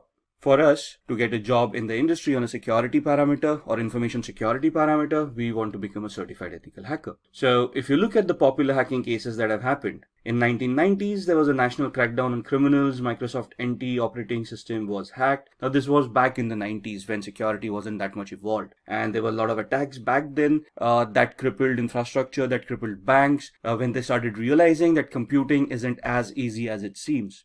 Of course, if you use a computer, the functionality is always there, but if the functionality is not properly configured, you're just exposing yourself to cyber criminals where they're going to steal information and your organization may just go bankrupt because of that. In 2013, an example, Adobe reported 2.9 million accounts as stolen. In 2016, Kaspersky, which is an internet security firm, announced that there were 758 million malicious attacks that occurred worldwide. Imagine that, 758 million malicious attacks that were identified and reported. In 2018, Facebook reported a loss of 30 million accounts that were stolen. 2018 again, Quora reported 100 million customer accounts being stolen. And in 2018 again, Marriott 500 million travelers' accounts stolen and manipulated. Now, when you say accounts were stolen, how does it affect the organizations? Now, first and foremost, if those accounts were stolen, that means usernames and passwords were cracked, and those accounts may have contained credit card information or may have contained some personal information that would identify the person and thus make them gullible for a social engineering attack or an identity theft attack. So it has a cascading effect. If I would have been affected, or you would have been affected with these attacks, the repercussions would have been catastrophic. Your credit card information being stolen, that means somebody else would have misused it, and you would have seen a huge bill come your way. Now, you can go back to the bank and dispute that, but that's again a dispute that you're trying to have with the bank for something that you didn't do, which requires a lot of energy and a lot of time. And at the end of it, somebody has to pay for that particular loss. Now, in this scenario, the bank would have had to bear the loss, but then that's a loss for the bank, and bank doesn't want to do that. And that's where they would try to hire certified ethical hackers who would try to test these vulnerabilities and plug them in so that the end consumer is also secured, the bank is also secured, right? In this case, Marriott, there were 500 million travelers' accounts that were stolen. A lot of credit card information was leaked out. Email accounts were hacked and compromised, and thus there was a lot of repercussion that happened. Now, the thing is that there are also laws that these organizations need to adhere to that tell the organizations how to keep their information secure, and also have penalties in place if the organization gets hacked. And the penalties are pretty severe.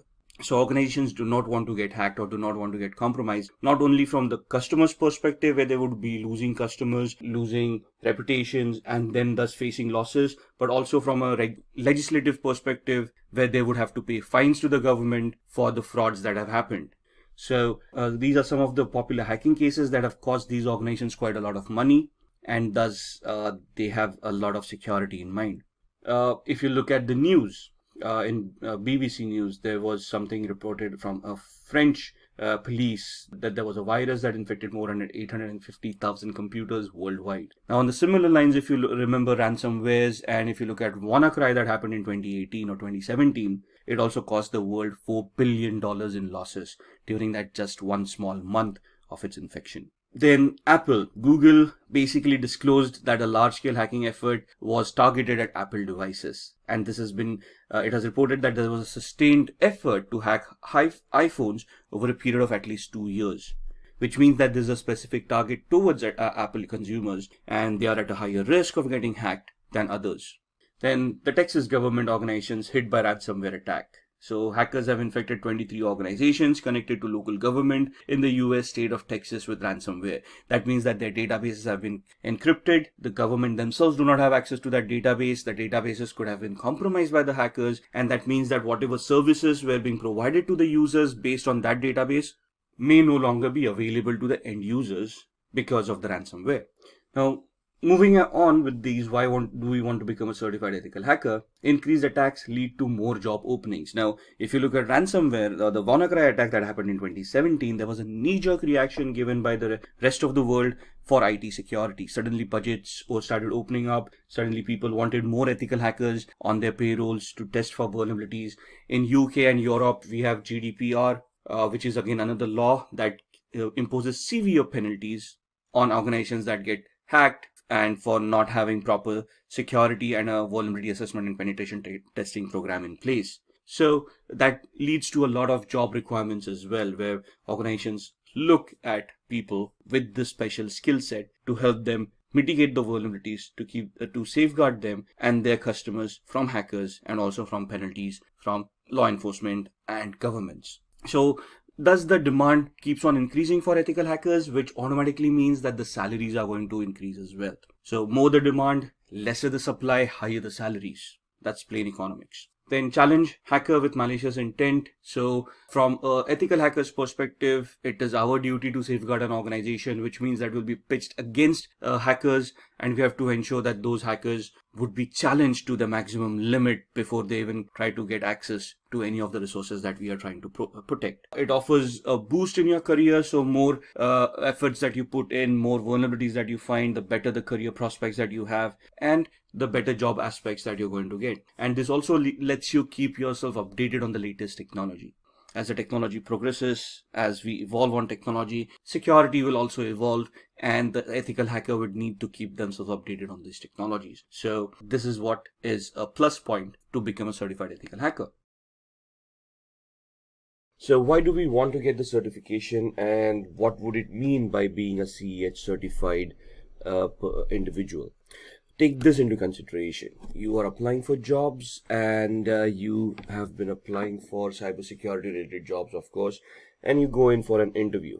In the interview, you are asked quite a few questions, and they will be testing you on cybersecurity concepts. So they will be asking you a lot of technical questions about cybersecurity, about information security, and any other related topic. So let's say in a few minutes into the interview, there are some concepts that you have not brushed your skills upon, and they ask you about certifications.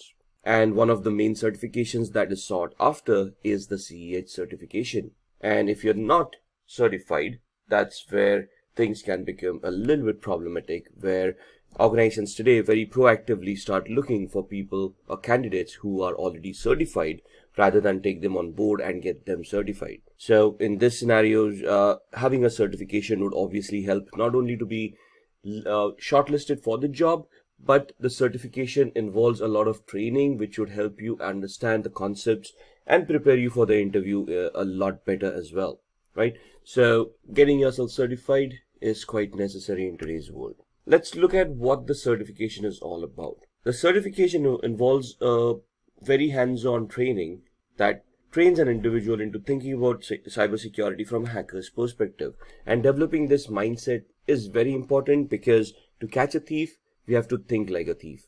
Teaches the candidate to spot vulnerabilities in a system, so it trains you on how to identify flaws, how to verify that they exist, and then how to treat them as well. Like I said, this is a very sought after certification, and companies look for people who are already certified as CEH or a certified ethical hacker. So what is this certification all about? This is a globally accepted certification, and it tests the knowledge that a candidate will have about threats and their preventive mechanisms. So the certification, the exam itself will test you on the parameters. The training would provide you with all the information that you require to clear the exam and to gain knowledge from a real world perspective. So it will train a candidate to think like a hacker. It will train the candidate to use the tools to identify those flaws, to spot those flaws in the first place. And it will give an understanding to the candidate where to look for those flaws in the first place. So essentially, when you get certified as a certified ethical hacker, you become a white hat hacker or an ethical hacker, which means that you will be looking at flaws ethically and reporting them to those organizations. The certifying authority is the EC Council. It is a very well known and a widely accepted certification authority across the globe. It is based out of the United States, but the certification is valid across the globe. So what does it take to take the exam, and who can take the exam in the first place? Now, the basic criteria is that a candidate should be 18 years and above. So any person who has completed an official EC Council training is eligible to attempt the exam without going through an application process. So there are two ways you can actually attempt the exam. You either have work experience, that means you're already in the cybersecurity space, you already have some hands-on knowledge, and you want to give the exam. In that scenario, you just have to prove that you've got 2 years of experience with network or information security, and then you can apply to EC Council to directly appear for the exam without attending the training. Else, you can then approach EC Council and register yourself for a training course, after which you can give the exam. So there are two ways that you can deal with it. What are the fees for this exam? Now, the fee itself is $500 for the exam. Candidates who take the second route, where they prove that they have experience and they directly want to appear for the exam, there is another additional $100 of application fee that they have to pay to EC Council for them to verify that you actually have that experience and then allow you to appear for the exam. So what are the exam questions like? What is the exam all about? The exam code is 312-50, and there are 125 questions that need to be answered in 4 hours. Now that sounds like a lot of time, but trust me, it isn't. The questions are descriptive in nature. They give you a scenario. You have to identify those keywords based on the knowledge and the understanding that you have, and then gauge the correct answer for that particular scenario. And the scenarios could be a little bit complex, could be a little bit confusing. The exam will be a multiple choice question exam, so one questions with 4 answers. If any question has multiple answers, they will mention it in the question itself. The pass percentage cuts off at around 60 to 85%. So there is no fixed percentile. Every question has a different grade, every question has a different value, and based on the questions that you have been asked and the correctness of the answers, you would either pass somewhere between 60 to 85%. The results are immediate, so once you complete the exam and you submit it, it will let you know there itself whether you have cleared or not. So what are the skills that you require for this exam? You must have very good networking skills. And when we say networking skills, you should know your protocols, you should know how computers communicate with each other, the protocols like HTTPS, FTP, SMTP, and anything about the OSI layer. You should be good with your operating systems. The candidate should also have a very good knowledge about operating systems. And when we say operating systems, we want the candidate to know about troubleshooting methods and how the operating system work in the first manner. So you should have some basic skills about operating systems and the configuration of these operating systems. You should also know the different types of cyber attacks such as social engineering, phishing, and how to prevent these attacks. So this is the exam skills. The training prepares you with all these skills.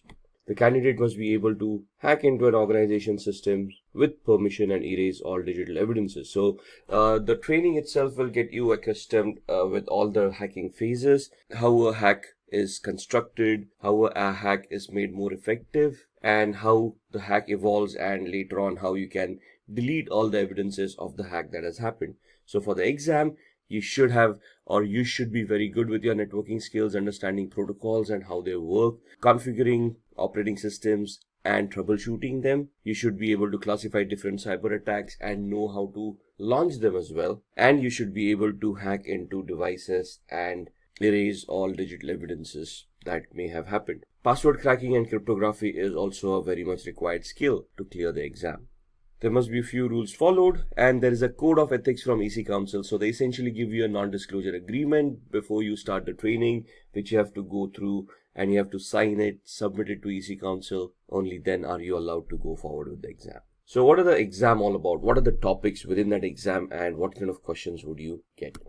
So there are 7 domains in this training based on which they will ask you questions. When you say background, background is nothing but your knowledge on networking skills, your knowledge on a little bit of operating systems, how communications happen, how protocols work, and so on and so forth. Analysis would be where you analyze certain attacks and you're able to analyze, let's say, packets, and based on those packets, you can identify whether it's a legitimate packet or is it a malicious packet with any malicious data within it. Then with security tools, you are able to talk about security as in the concepts of security like confidentiality, integrity, and availability triad, the IAAA identification, authentication, authorization, and accountability aspects, and various other concepts that are there in security. So you'll be questioned on those topics as well. Tools and programs. Ethical hacking carries a lot of tools, and you should be conversant with those tools.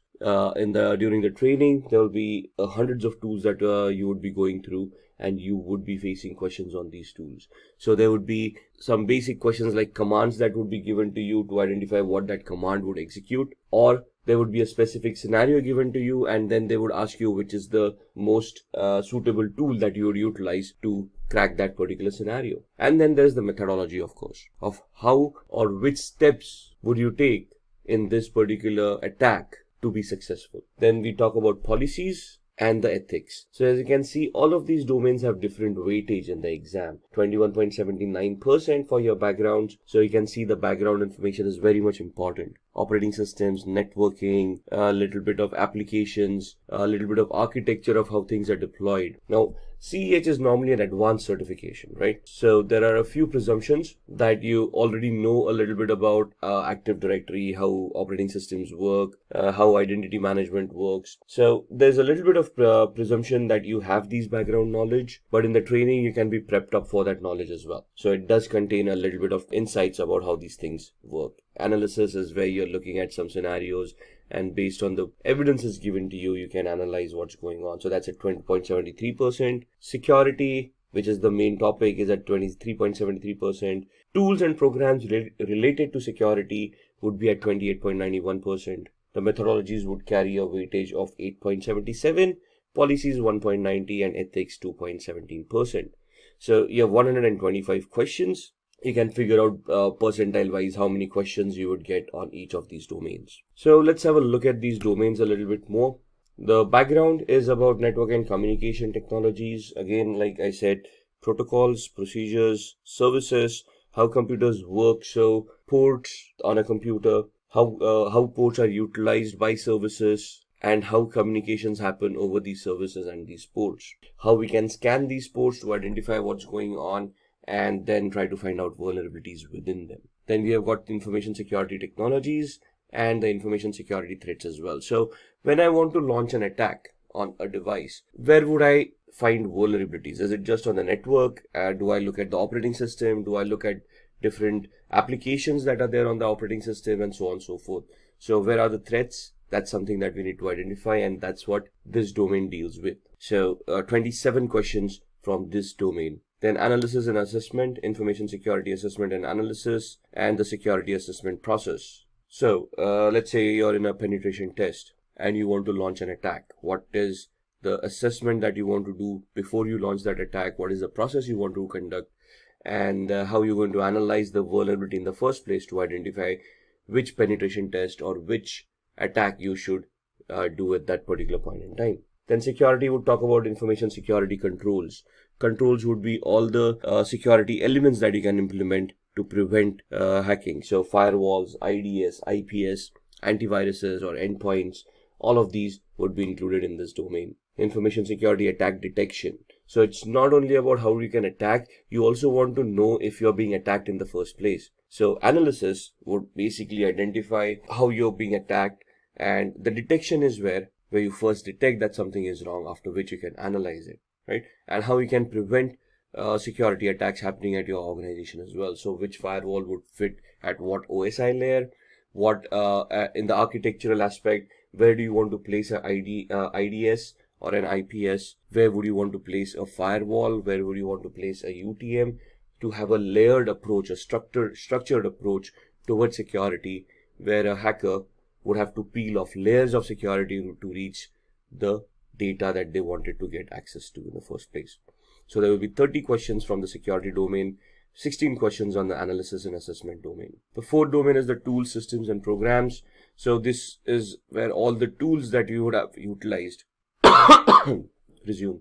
So this is where all the tools that you have utilized in the ethical hacking scenario, and there will be questions asked about those tools. So in the training, there are some tools that are prescribed in the course where you'll have to concentrate on those tools. You'll have to get your hands on those tools to understand how those tools work and then give appropriate answers in this domain. So there would be 36 questions for tools, systems, and programs. Then the fifth domain is procedures and methodology.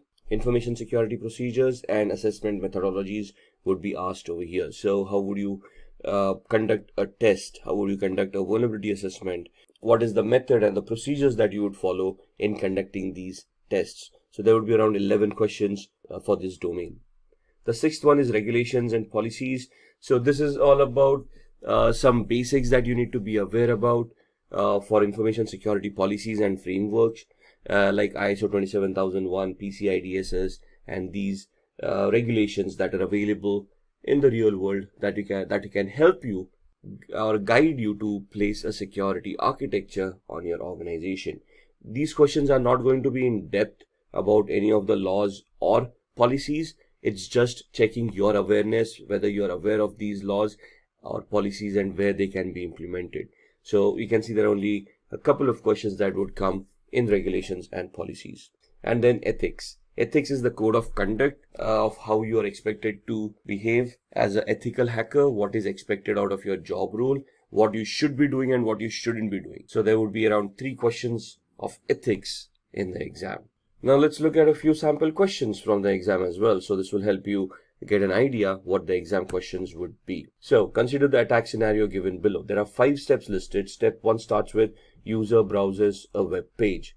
The second step is where web server replies with the requested page and sets a cookie on the user's browser. In the third step, Attacker steals the cookie by either creating an attack on the network for sniffing, or at the application with cross-site scripting, or sending a fake mail, or hosting a fake website by a social engineering attack, which is a phishing attack. In the fourth step, attacker gets access using whatever they have done and orders a product using modified cookies. And in the fifth step, the product is actually delivered to the attacker's address, whereas the bill is footed by the victim. So what is the attack that is happening here? Identify the web application attack. Is it a session fixation attack? Is it a unvalidated redirect attack? Is it a cookie poisoning attack, or is it a denial of service attack? So again, going through these steps, which of these would be the correct answer? In this scenario, it is C, which is a cookie poisoning attack, because if you look at the steps, the attacker basically hijacked the cookie or stole the cookie and then modified it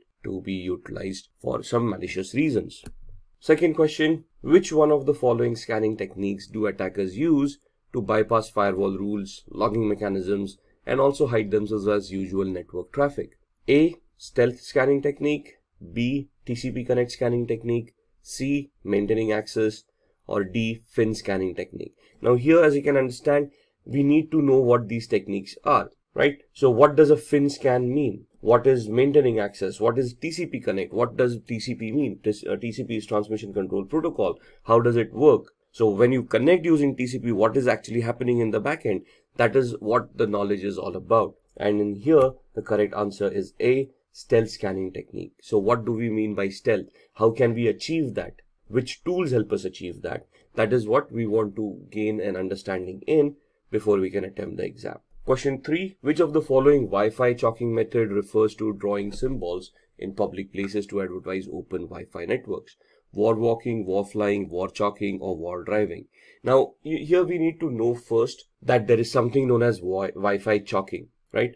And there are some symbols that are utilized globally, and they are recognized globally. They're standardized, by the way. And these symbols represent some type of Wi-Fi networks. For example, open Wi-Fi, which means you can freely connect to the Wi-Fi, or paid Wi-Fi, where you have to pay before you can connect to the Wi-Fi, or once you get connected, you're first to have to make a payment, only then the internet would be activated, right? So for different Wi-Fi mechanisms, there are different options that can be utilized, and the question is, which of the Wi-Fi chalking method refers to drawing these symbols in public places to advertise open Wi-Fi? So in this, the answer is war chalking. Now the question here itself is a little bit, so here the question itself is a little bit misleading, because it mentions Wi-Fi chalking in the question itself, and that would then lead us to whether war chalking is a correct answer or not. So some of the questions could be a little bit misleading.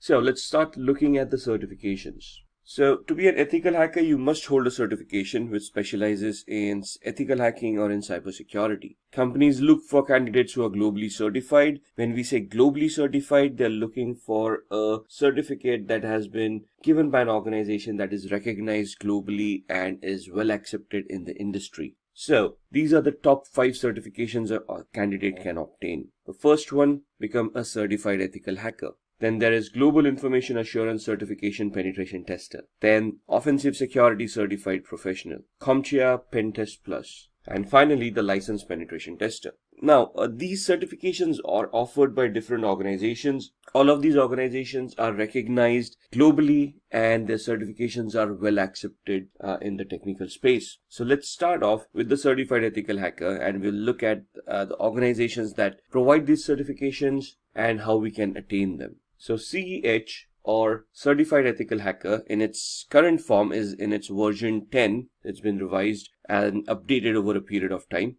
EC Council is the certifying authority for CEH.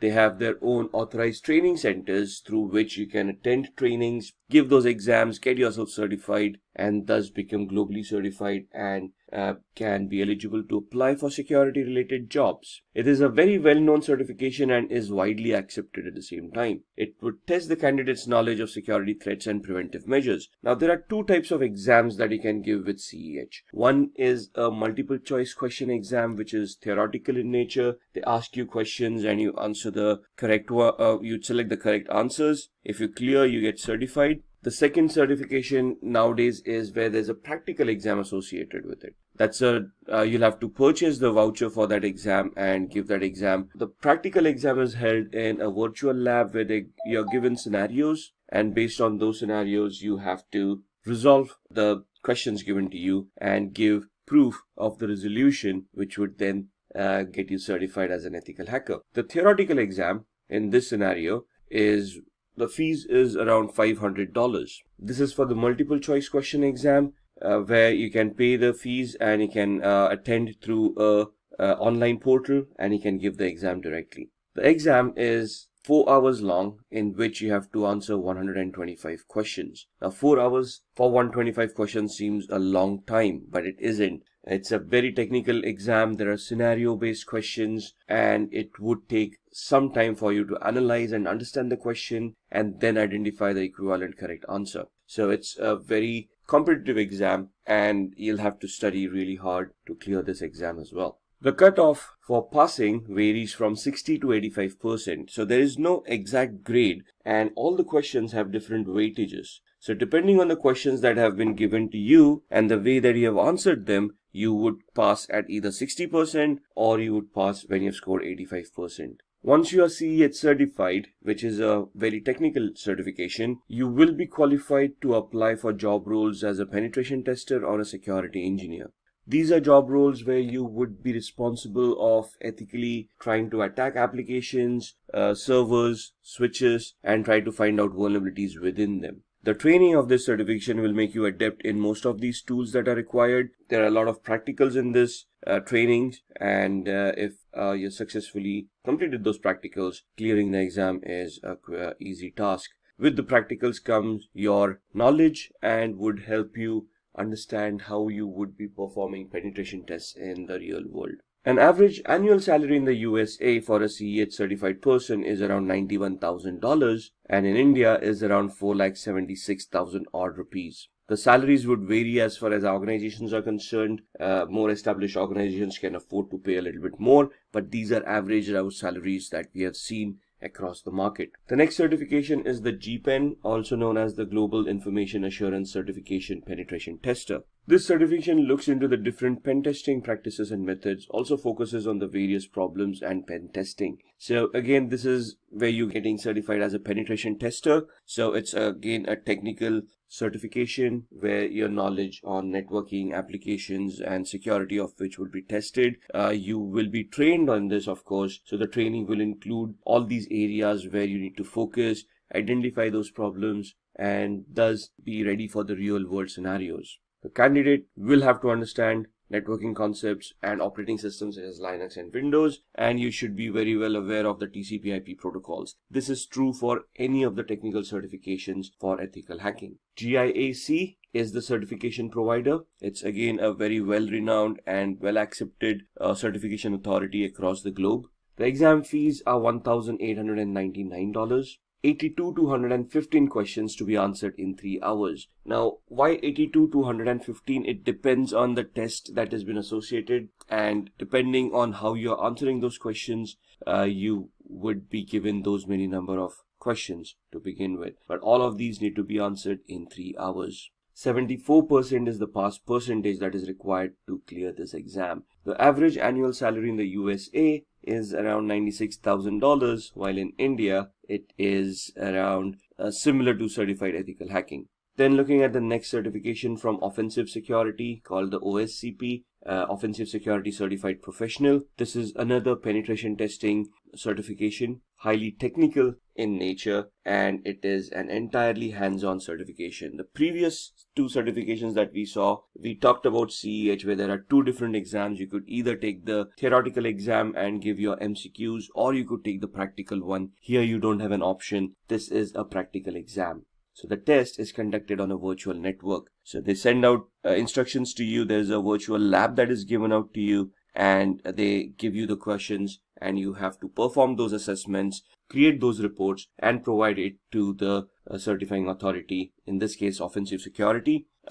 If you match their criteria of whatever you have identified in those reports, you get certified. Here, the requirements of good understanding of networking protocols, how systems function, how Kali Linux operating system functions, and the candidate must complete offensive securities penetration testing with the Kali Linux course and pass the hands-on exam. So this focuses purely on Kali Linux. Kali Linux is an operating system that is freely distributed over the internet and comes structured with around 300 plus tools used for ethical hacking. So this course totally relies on Kali Linux for you to use as a tool set for penetration testing. The certificate provider, as stated, is Offensive Security. The name of the course is OSCP, Offensive Security Certified Professional.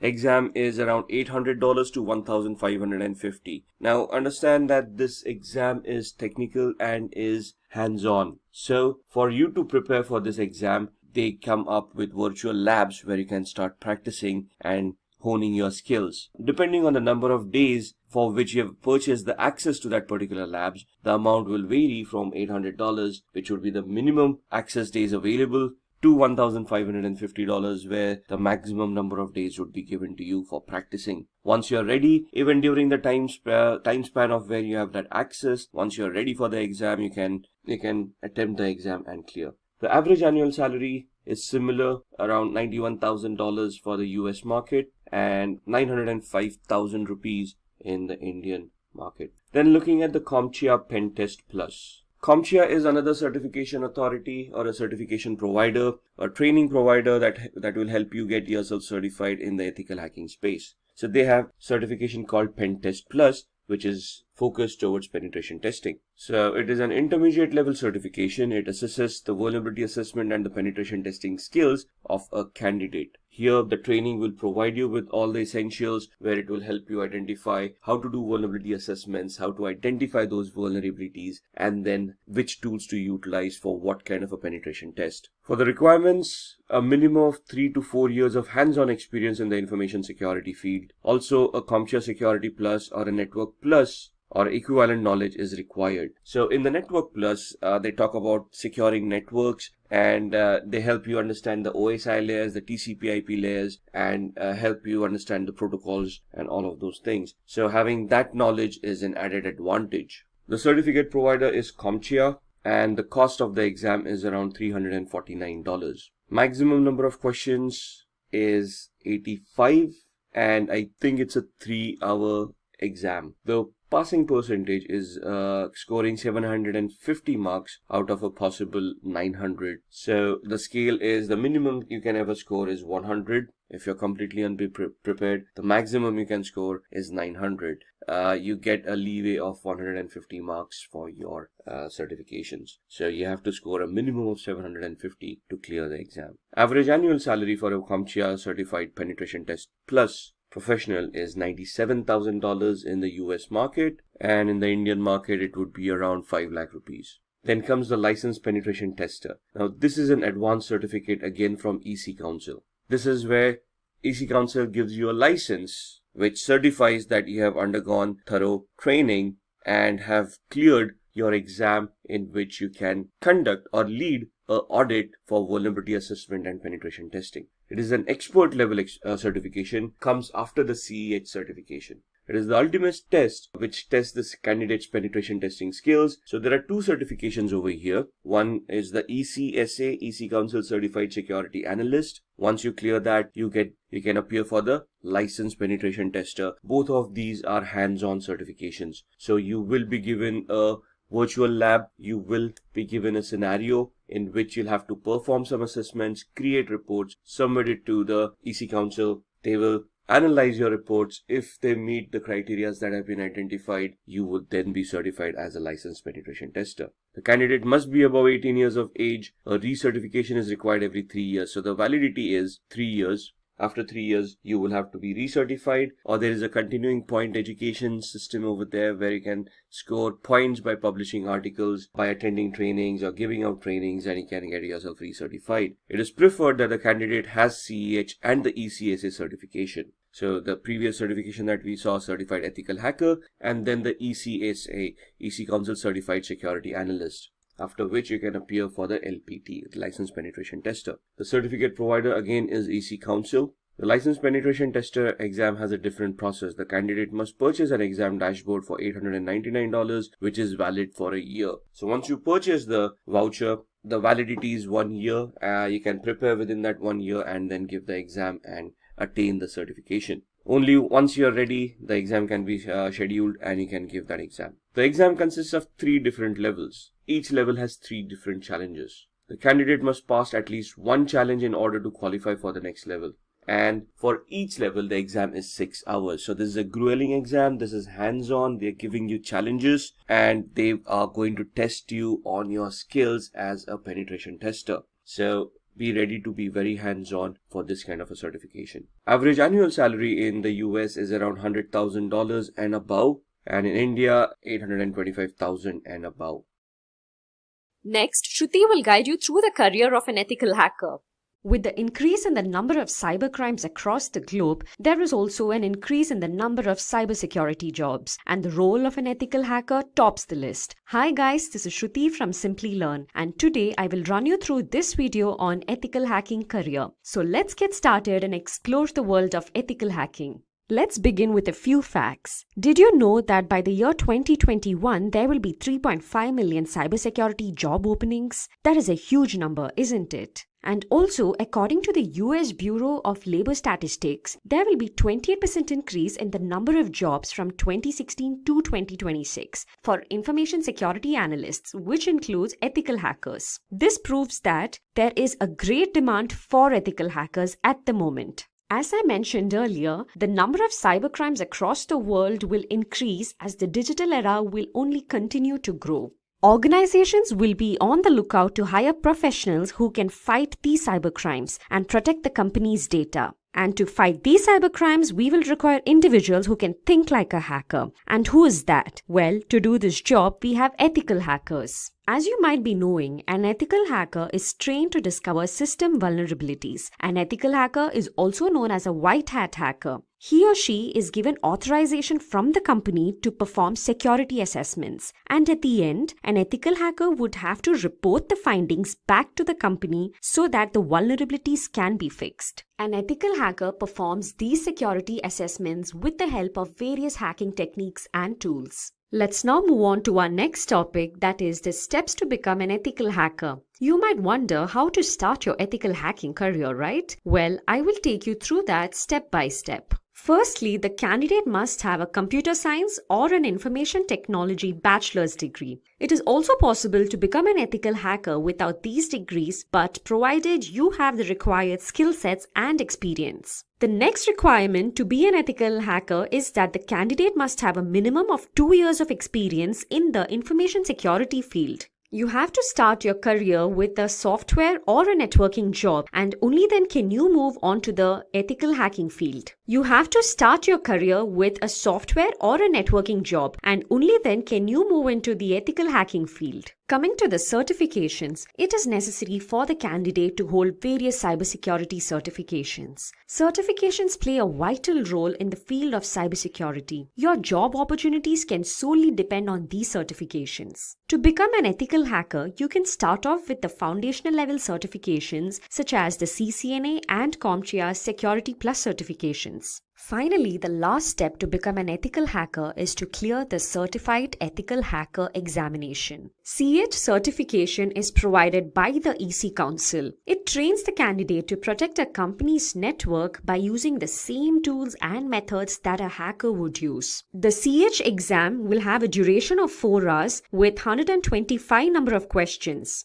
If the candidate clears this exam, then he or she will become a certified ethical hacker. Now that you know the steps to become an ethical hacker, let's look into the skill sets which are required to help you achieve these steps. First and foremost, an ethical hacker needs to have an in-depth knowledge of the working of the operating systems. Knowledge of Windows, Linux, and Macintosh operating systems is required. For penetration testing, creating exploits, and bug hunting, programming will be important. So knowledge of programming languages such as C, C++, HTML, Python, and PHP will be very helpful.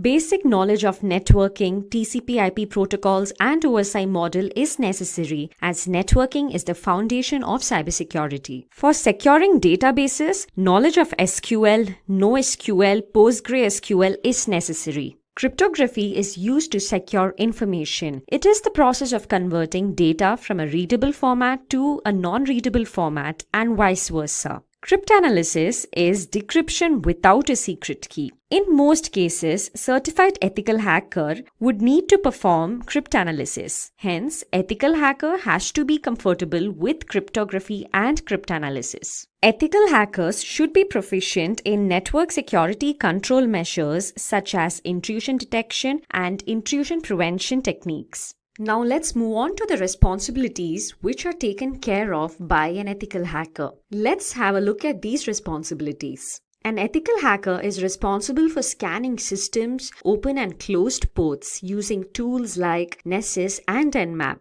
Vulnerabilities and threats are identified by doing this. In addition to scanning for vulnerabilities, they also search the deep corners of the network to spot critical information such as passwords, which can make the organization vulnerable to an attack. In addition to building and maintaining IDS, IPS, and firewalls, they also try to evade these security measures to gauge the performance of the systems. A lot of times, a company's online fraud or online theft incidents are looked into by an ethical hacker. An ethical hacker also checks for sniffing networks and hijacked web servers and applications. Those were the responsibilities of an ethical hacker. Now let's look into the various job roles an ethical hacker can apply for. It is a misconception that an ethical hacker will perform only penetration testing. Well, there are a number of other jobs an ethical hacker can apply for.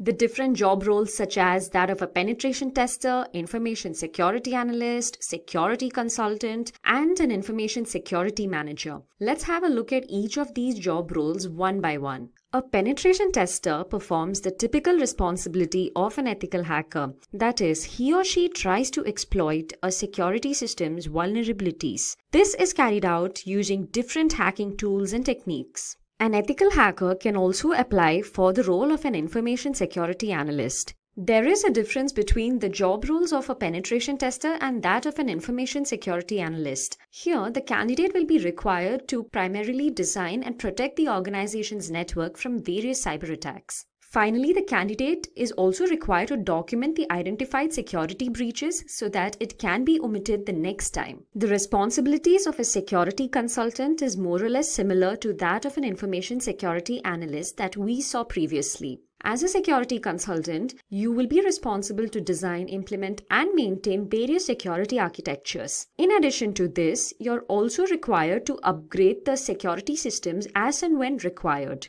Finally, an ethical hacker can also apply to the role of an information security manager. As the name suggests, this role will require the candidate to possess managerial skills, as an information security manager is responsible to head the IT and the information security team. Now that we have seen the responsibilities, the skills, and the steps to become an ethical hacker, let's have a look at the different companies hiring ethical hackers. To name a few, we have Bank of America, Ernst & Young, KPMG, Urban Pro, and IBM. Let's now look into the salary structure of an ethical hacker. Well, in India, the average annual salary of a certified ethical hacker is nearly 4,76,000 rupees. And in the US, the average annual salary of a certified ethical hacker is $91,000. Now I will guide you through a sample resume of a penetration tester. As you can see on your screens, this is a sample resume of a penetration tester. We will look into this resume closely and understand how your resume should look like if you are applying for the role of a penetration tester.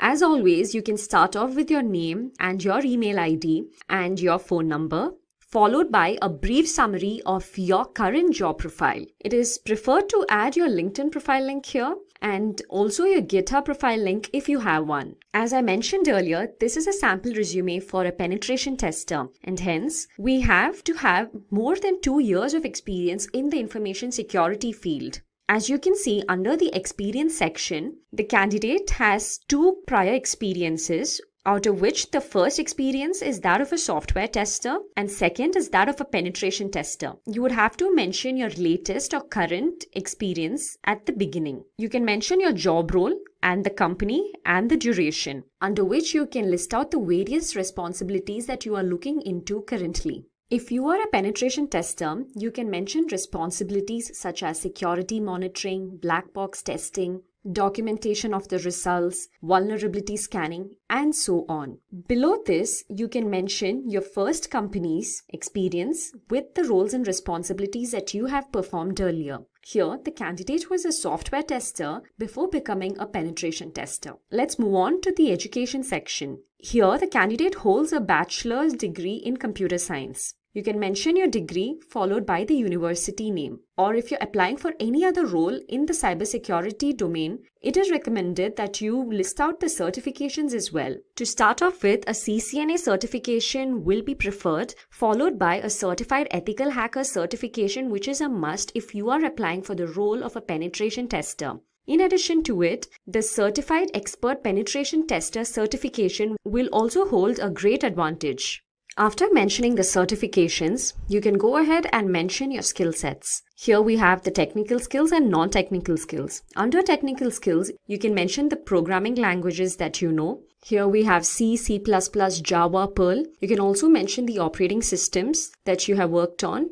For example, Windows, Linux, Unix. And in addition to the programming languages and the OS, you can also mention the tools that you know, such as Nmap, Metasploit tools, which will be helpful if you are applying for the role of a penetration tester. Then you can also mention encryption technologies, knowledge of SQL, and bug tracking systems if you have worked on them before. If you have participated in ecodathons, you can mention that here as well.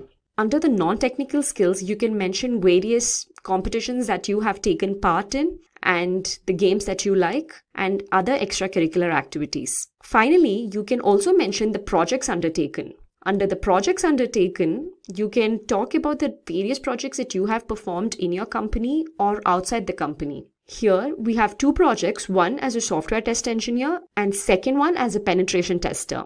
So this is how a resume of a penetration tester will look like. And with that, we have come to the end of this full course video on ethical hacking. I hope it was informative and interesting. If you have any questions related to the ethical hacking topics that were covered in this video, please ask away in the comment section below. Our team will help you solve your queries. Thanks for watching, stay safe and keep learning. Hi there, if you like this video, subscribe to the Simplilearn YouTube channel and click here to watch similar videos. To nerd up and get certified, click here.